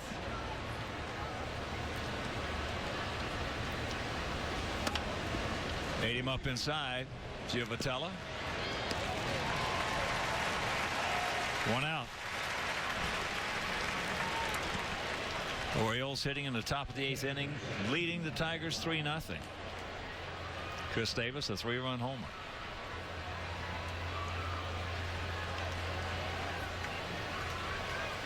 So here is Tyler.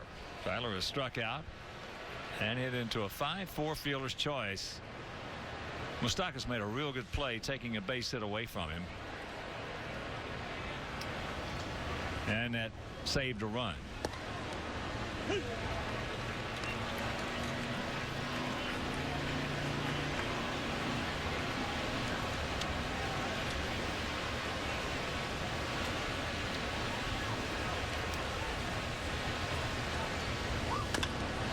Chopper base hit up the middle. Attaboy.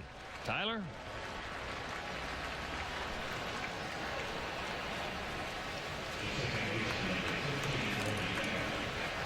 So here's Gordon. Gordon 0 for 2.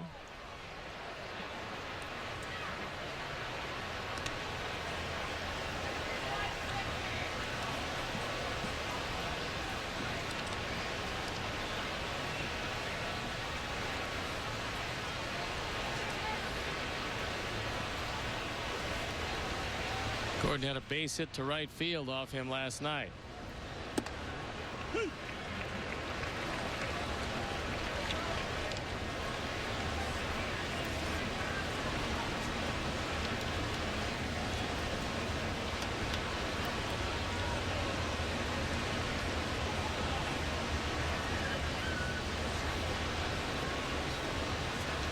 Decent lead by Tyler. Breaking ball should be. Seventh inning stretch, they lead at 5-2.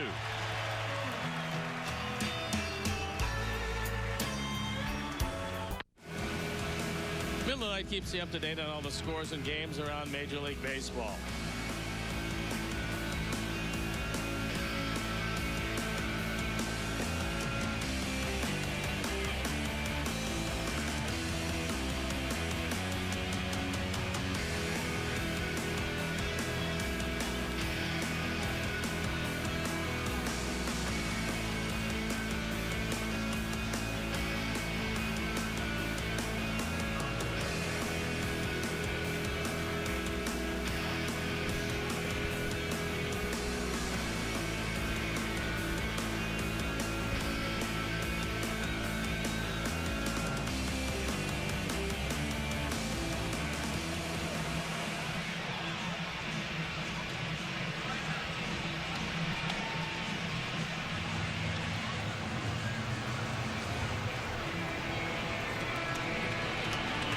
Bottom of the seventh inning and a 5-2 Royal lead.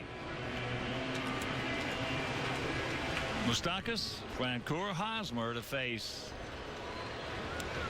our fourth pitcher, Philip Humber. We had 4 pitchers in the sixth inning. Peavy, Jones, Veal, and Phillip.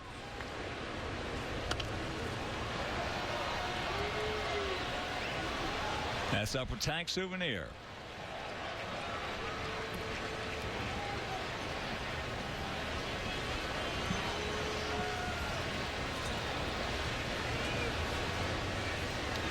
Outfield for the most part straight up. Wise, short, and center. And that curveball down. Looks like Moustakas and Hosmer both look like they're starting to break out of what has been a fairly disappointing year for both of these good young players.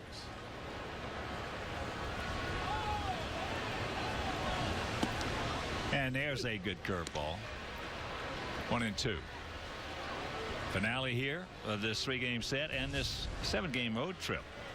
As you take another look at that good hook.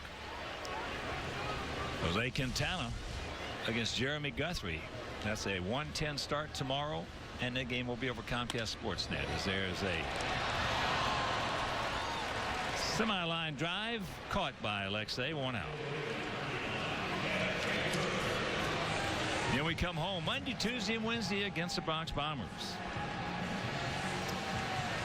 In that series, we're going to run Floyd, Laureano, and Sale out there. Yankees are going to run Freddie Garcia, Nova, and Hughes. We will miss Sabathia. He's scheduled to start next Friday, coming off that DL. That's thrown away to Francoeur, who's 0 for 3. After the Yankees, we'll have an off day on Thursday the 23rd. Then the Mariners come in for the weekend series, and then we'll conclude that brief 6-game homestand. Off the end of the bat on a breaking ball. Oh boy, Phillip. 2 down. And that'll bring up Hosmer. Then we go off to Baltimore for 4 and Detroit for 3. So that'll be a tough trip.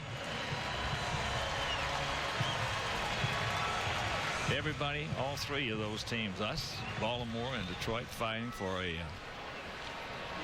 postseason playoff berth.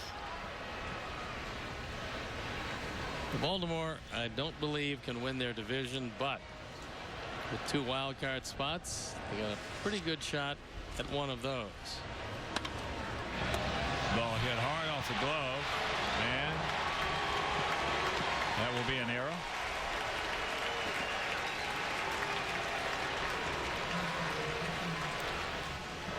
So he picks up his 9th error. That's the 4th of the ball game. It seems like when we play Kansas City, they play like a first-place club, and we play like a fourth-place club. This has been one of those nights that you just as soon forget to this point.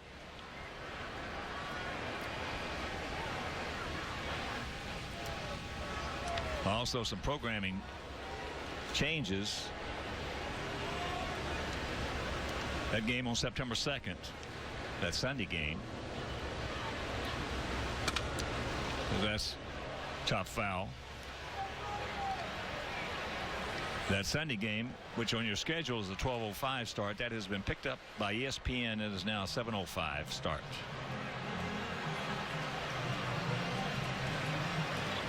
And the Sox game on August 30th, that was to be determined. That is now an 11:35 Central Time start, and WGN will carry that game.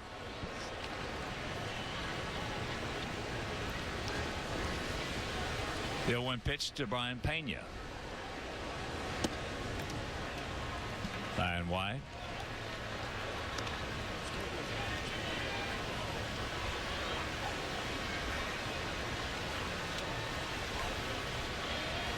Pena's hit the ball pretty hard tonight.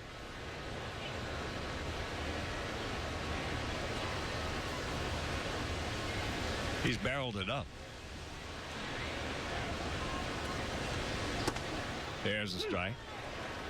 He just killed one in the 2nd inning. Deep drive that Dwayne Wise went back, made a nice play on deep out there in center field. Then he just missed one, a high towering fly ball into right in the 4th, and then he hit a sharp single last inning into right field. So he's put it on the barrel all 3 times. Tim Collins loosening up in the bullpen, the diminutive left-hander.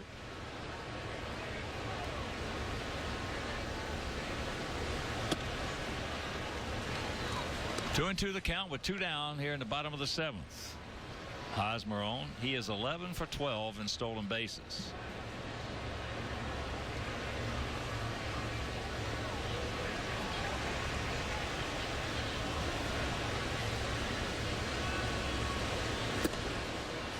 And a full count.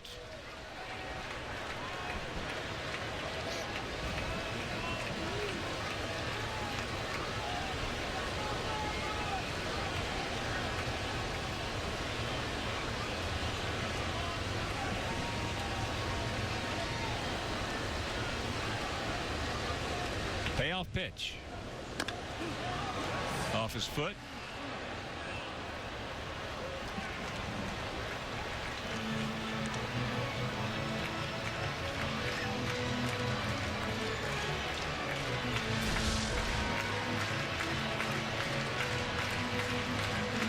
Off the instep of the right foot. Place where that shin guard doesn't help him very much.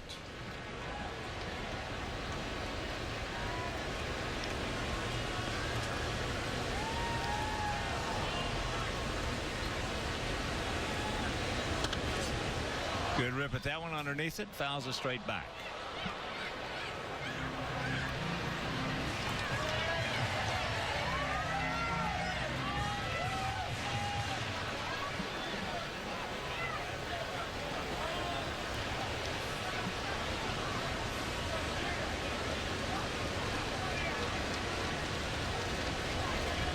And once again with 2 out, the 3-2 pitch.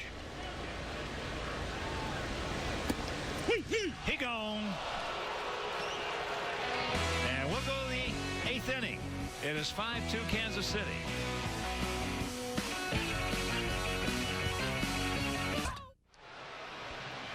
And if you want a fantastic White Sox experience, well, check out the Comcast Fundamentals deck at US Cellular Field. You can interact with White Sox trainers, run the bases at the wiffle ball diamond, and test your swing at the batting cages. You're always at the center of action with Xfinity, only from Comcast.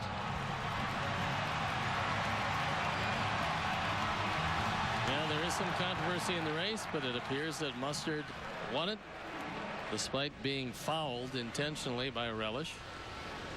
And Tim Collins comes in at 4-2, ERA under 3, on for the 54th time. Look at the strikeouts. 80 strikeouts, 25 walks in just 59 innings. Big curveball, and for a little guy, he throws hard.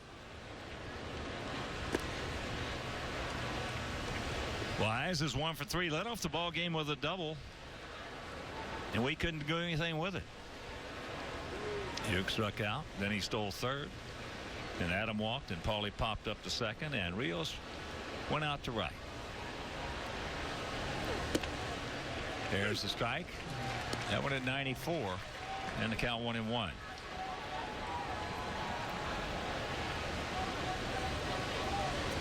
Tigers hitting in the bottom of the 8th have 2 men on, 2 out. Prince Fielder just struck out for the second out.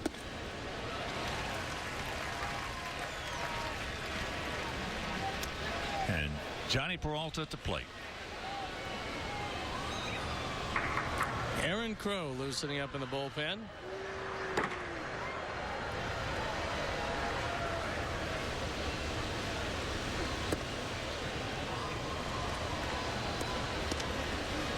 A casting type curveball, and 2-2.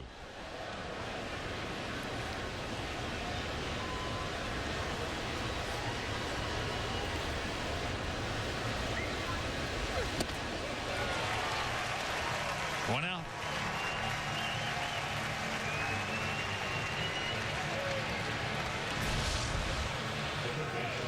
After looking at that curveball, that high fastball looks like it's 105 miles an hour.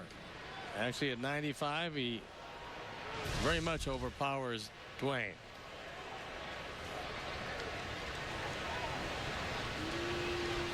So Uke is 0 for 3, a strikeout, a ground out to short, and a ground out to third. Takes first pitch strike.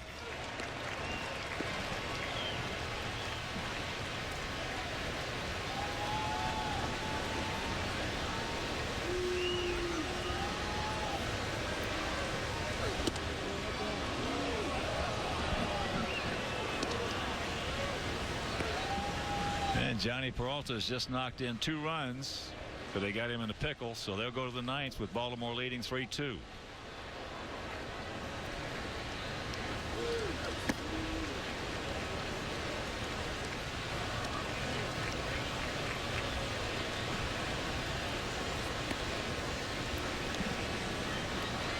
Uke looking for 1,000. Just needs one right here. Get us going here in the 8th inning.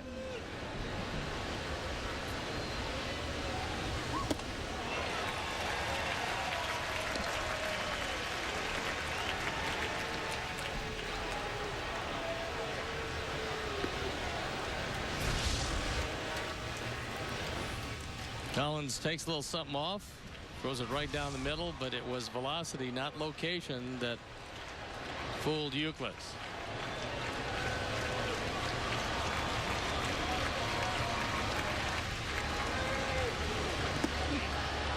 Full count with Dunn on deck.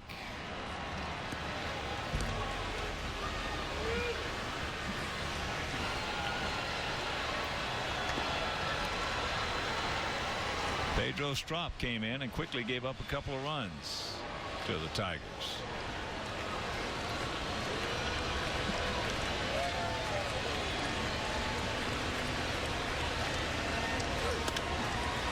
At 3-2, fastball out of play right side.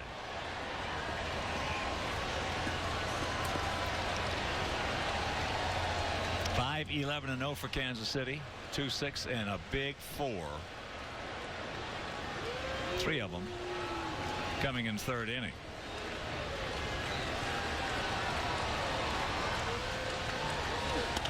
And there is a base hit.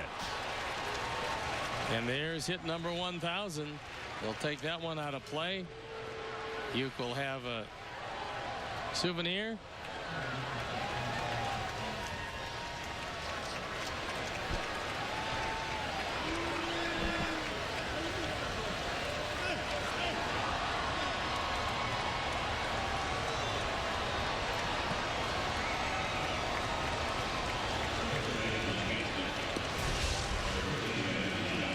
Here's hit number 1,000. Collins couldn't quite figure it out. He threw it to the ball boy, who didn't quite know what to do with it. But it is safely out of play and held for you. Security guy took it from him, realizing what the scenario was, as that's fouled back and the count 0-1. Adam has walked, struck out, and doubled. Also scored. Oh, Adam. 1st and 30.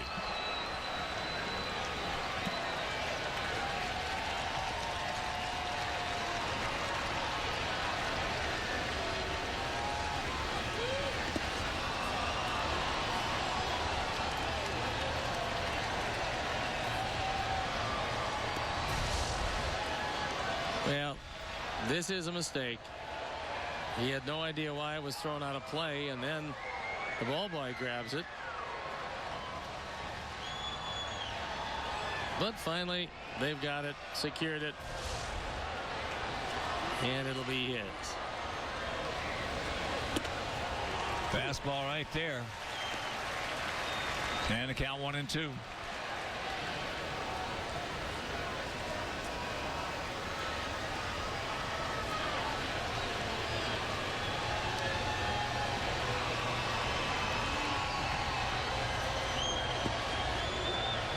Curveball misses.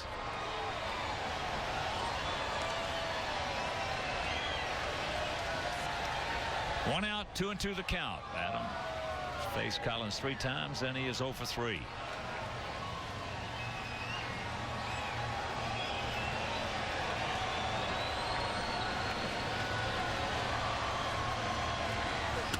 That ball hit hard, high, deep, stretch. Stretch. He looks up. You can put it on the board. Yes. Number 400 for Adam Dunn. He done did it. And it's a 5-4 ball game. And he and Paul Konerko are the first teammates in the history of the game to hit number 400 in the same season. Mercy.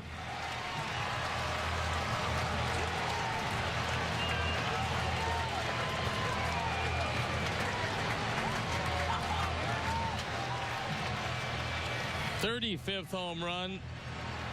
RBIs 82 and 83. The big man went opposite field and took it way out of the ballpark, and that's going to knock Collins out of the game and bring in Crow in a 1-run game. So Adam Dunn, 35 and 400. And let's take another look at Biggin. Well, Kane gave it a courtesy couple of steps and then realized that there was no way this one could stay in the park. So Collins will depart. Crow comes on, and we'll be back.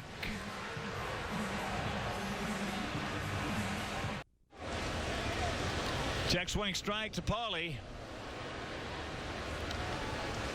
Paulie is 1 for 3, a 2-run homer back in the 6th. Aaron Crow comes into the game. He's a former #1 draft pick, on for the 53rd time. ERA a little above 3.5. He's got Paulie in the big hole. And Paulie 1 for 7 lifetime against Crow.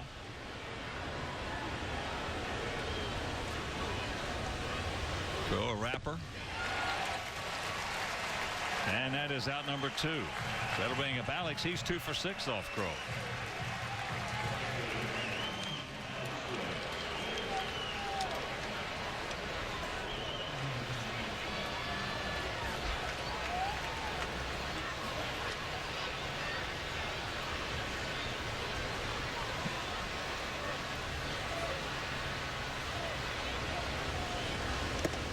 And he checks it up. A lot of hitters have problems with a wrapper. Well, there's been a lot of those guys that have very good curveballs. Crow being one of them.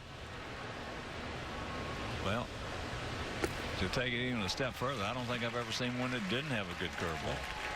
Some place in that windup, if you get a good curveball, you got to wrap it. He just wraps it earlier where you can see it behind him. Don Sutton, Rick Sutcliffe did the same thing.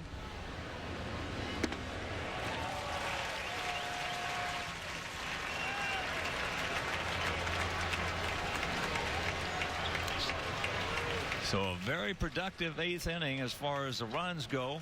We got right back in it again, and also Kevin Youkilis with his 1,000th hit. And Big Man with his 400th home run.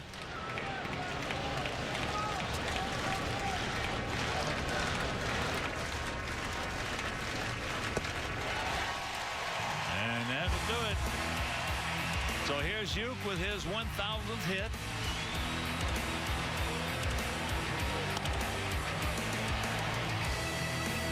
And Biggin put it on the board.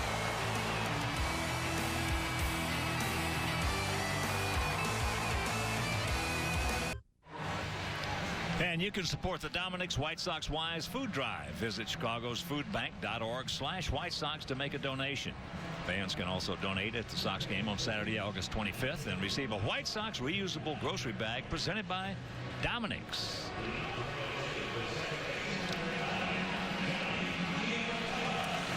Red Myers comes into the game at 1-1. The ERA spectacular, .73 on for the 15th time. He's got a 1-run deficit. He wants to hold him right there as he starts with the bottom part of the order. Just as soon not see Gordon or Butler here in the 8th inning.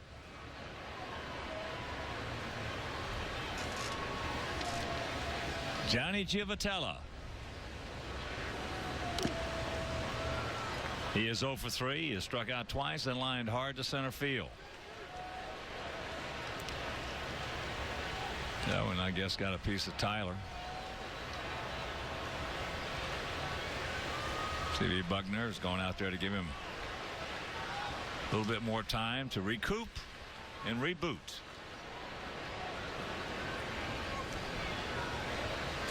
Five 11-0 for them. 4-8-4 for us. Brett Scotty. And that's one out for our guys in the top of the 9th. Viciedo, Ramirez, and Flowers, the schedule hitters. And there's Greg Holland, who was credited with his 5th save last night. Although we did get a couple of hits and made things interesting in the 9th, he got through it.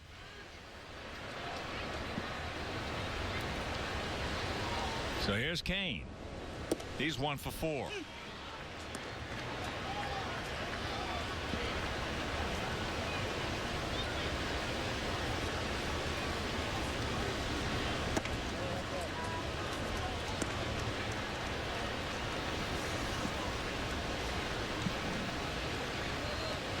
A ball is striking out.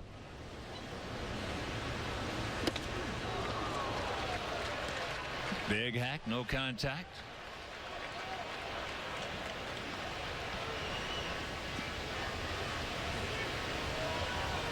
And the Orioles have just defeated the Tigers 3-2 as there's a chopper to Hopper. 2 down.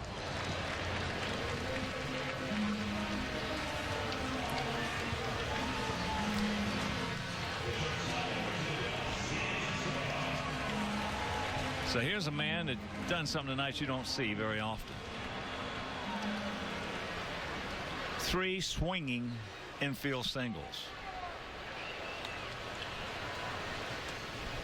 He had one last night, so 4 in 2 games. Also, that has produced, he scored 2 runs, as there is a strike. Well, if he can perfect bouncing one off the plate with his speed, he's going to get a whole lot of those.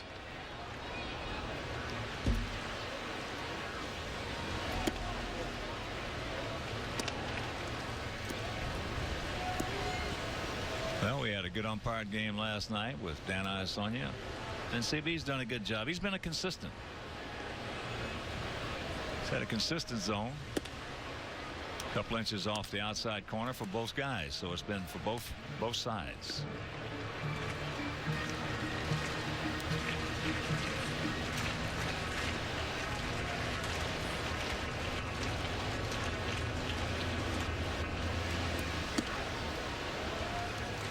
Three and one, no walks. Don't want to walk this guy. He's already picked up a stolen base tonight. He has 23 and 27 attempts. Gordon on deck. And a full count.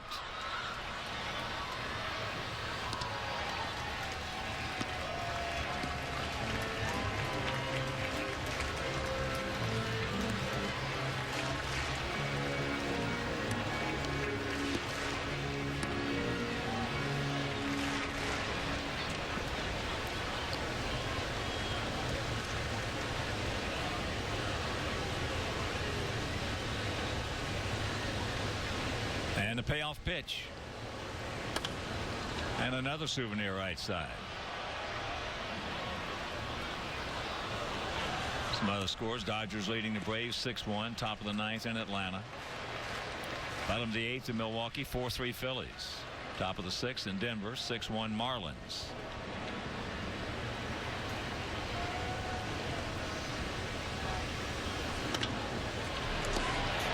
And that's off the glove, and that could very well be another hit, because that was a tough play.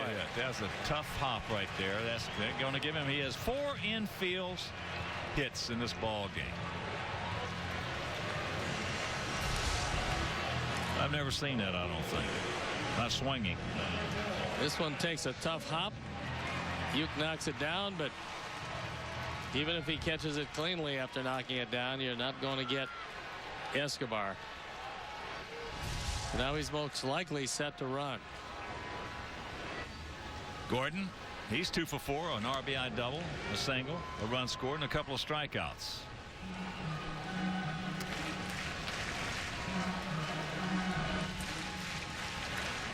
Alex is 1 for 1 versus Brett.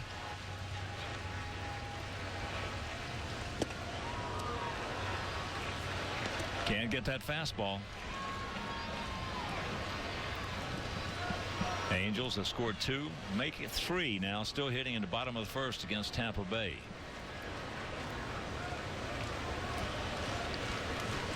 Earlier, Texas beat Toronto 2-1 up in Canada. And there's a base hit.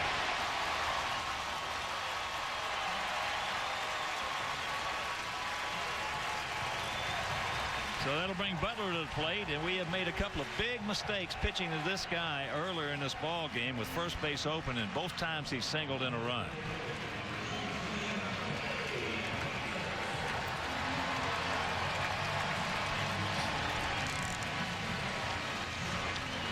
And he is 2 for 4 lifetime off Myers. So here comes Robin. Maybe twice is enough.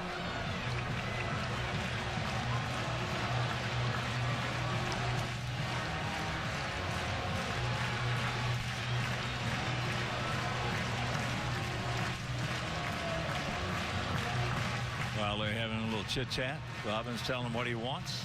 Cardinals beat the Pirates 5-4 in St. Louis. Boston over the Yankees 4-1 in the Bronx.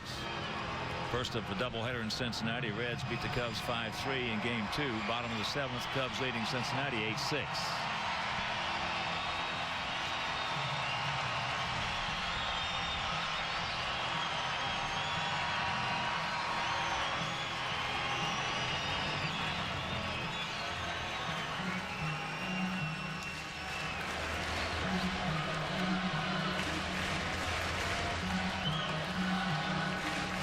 Matt Thornton throwing in the bullpen.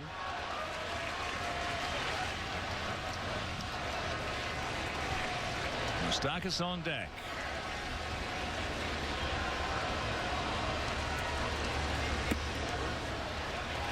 If you're going to go around, you're better off just going ahead and putting him on rather than take a chance of throwing one in the dirt. I agree with you there, because you see it a lot. Puts a lot of pressure on the catcher, especially if you're trying to keep it low and in or low and away.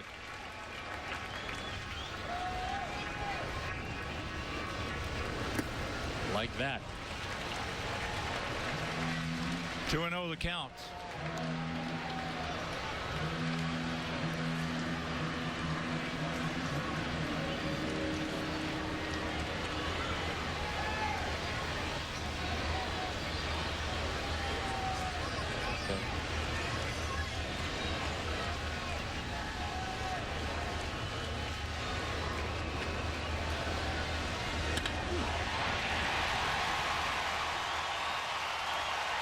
I guess he's just showing us that.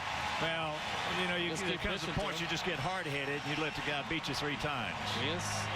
It's 6-4. Unfortunately, that's the big difference in the game. Again, their #1 run producer by a wide margin. And rule of thumb has been since the beginning of time, you pick out one guy in that lineup you don't allow to beat you, and you don't allow him to beat you. Well, the one game we lost in Toronto, the one guy that you don't want to beat you was Encarnacion, and Encarnacion beat us. So here is Moustakas.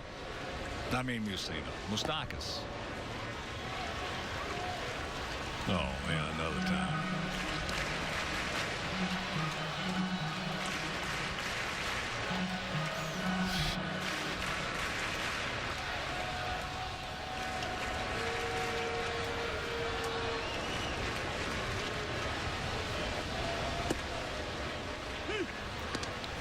Here's a strike.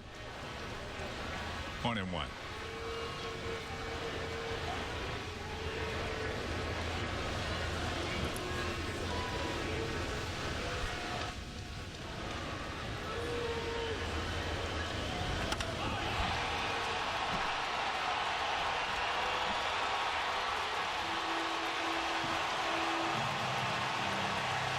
It's 9-4.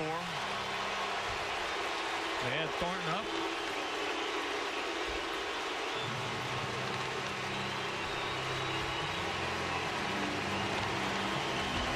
Home run for Moustakas. He's driven in 57.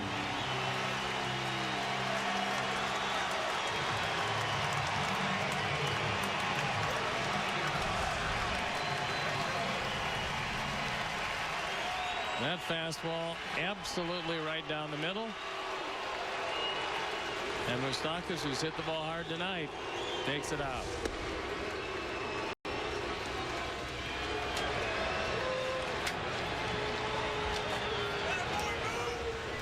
We deserve what we get in this game. Yeah, all the way along, this has not been a particularly good ball game. We deserve to be down 9-4 in this game. You don't have many ball games when you commit 4 errors that you're going to win. And other errors as well. Yep. Omission and commission. 1-2.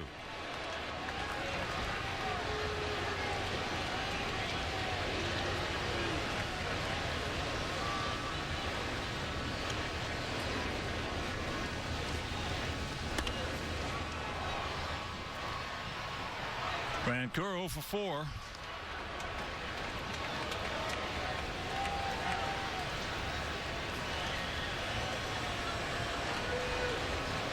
We probably in this ballpark out here give up more runs in the 7th, 8th, and 9th inning than any other park in the American League. Yeah, he's 0 for 5, but the damage is done. They pitched to Butler again. The 2 outs, first base. Doesn't make any difference where it is. They score 4 and we trail it by 5.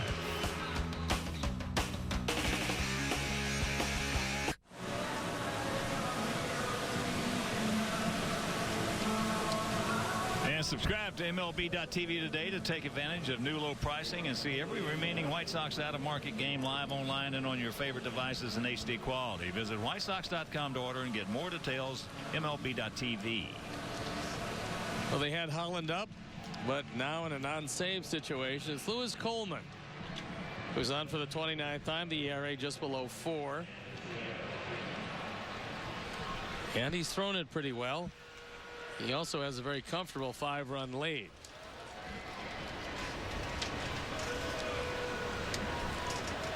Tank will lead it off. Let's give him a finish. Got nothing else to do. Let's give him a finish. Takes ball 1.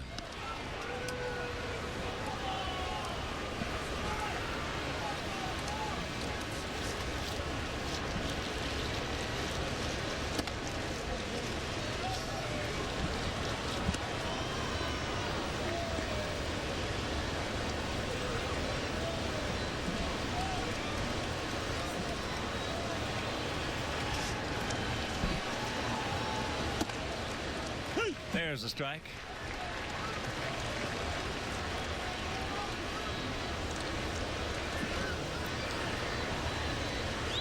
Chris Davis with that big 3-run homer. Baltimore beats Detroit 3-2.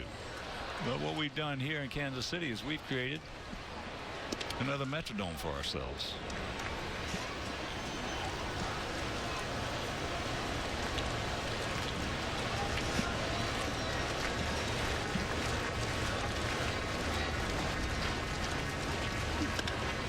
Breaking ball, pops it up.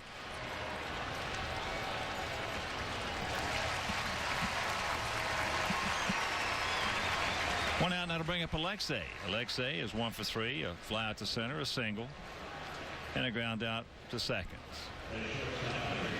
Just tuning in, we have 2 home runs in the game, one by Paul Konerko, a 2-run shot in the 6th, and then a 2-run shot last inning by Adam Dunn, number 400 if you're just joining us. And he and Paulie become the first teammates in the history of the game to hit number 400 in the same season. Paulie did that back on April 25th at the Coliseum in Oakland. There's a strike. And after the game, stay tuned for the 9 o'clock news with Robert Jordan, Jackie Bang, Jim Ramsey with weather, and Rich King with everything that you want to know about the world of sports.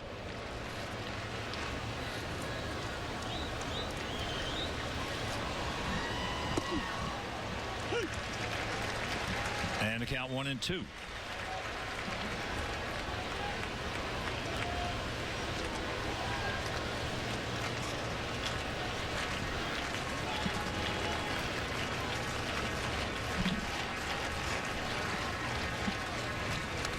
Just got a piece of it.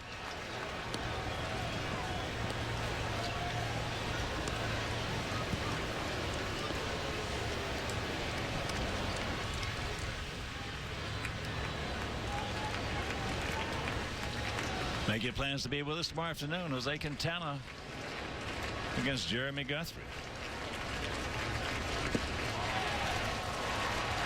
2 down.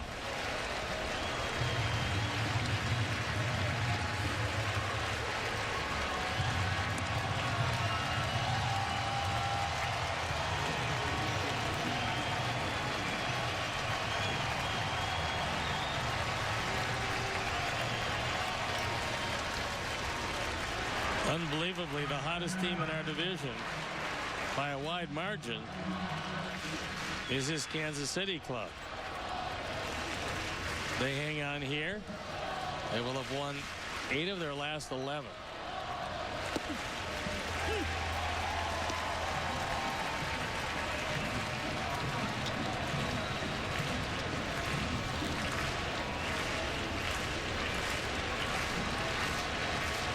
It's not who you play, it's when you play.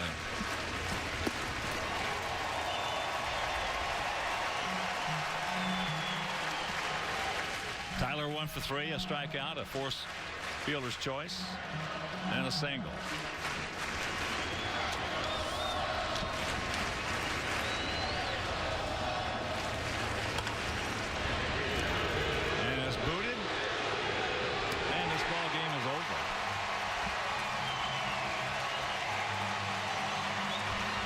So we made a lot of mistakes in this ball game, physically and mentally, and we get beat. We lose at 9-4, and we'll be back.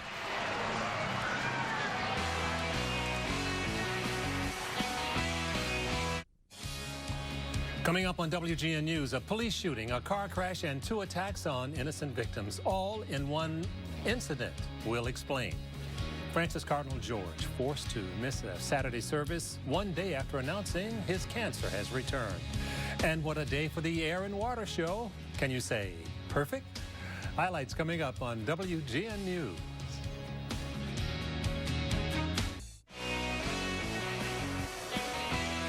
Chicago White Sox baseball has been brought to you by Miller Lite. When you have friends and a light beer that tastes like a beer should, it's not just a good time, it's Miller time. The Illinois Lottery. Do you believe in the power of possibility? The Illinois Lottery, anything's possible. And by Ford, proud sponsor of your Chicago White Sox and proud of our Chicago-built Ford Explorer. Check it out at your local Ford store or online at localfordstores.com. And let's check out our Miller Lite play of the game. Well, it can't be anything else but number 400 for Adam, one of the few bright spots tonight. He took it way back the opposite way, his 35th of the year. And a celebratory night for Adam Dunn, and not a great night for our ball club. And we'll be back.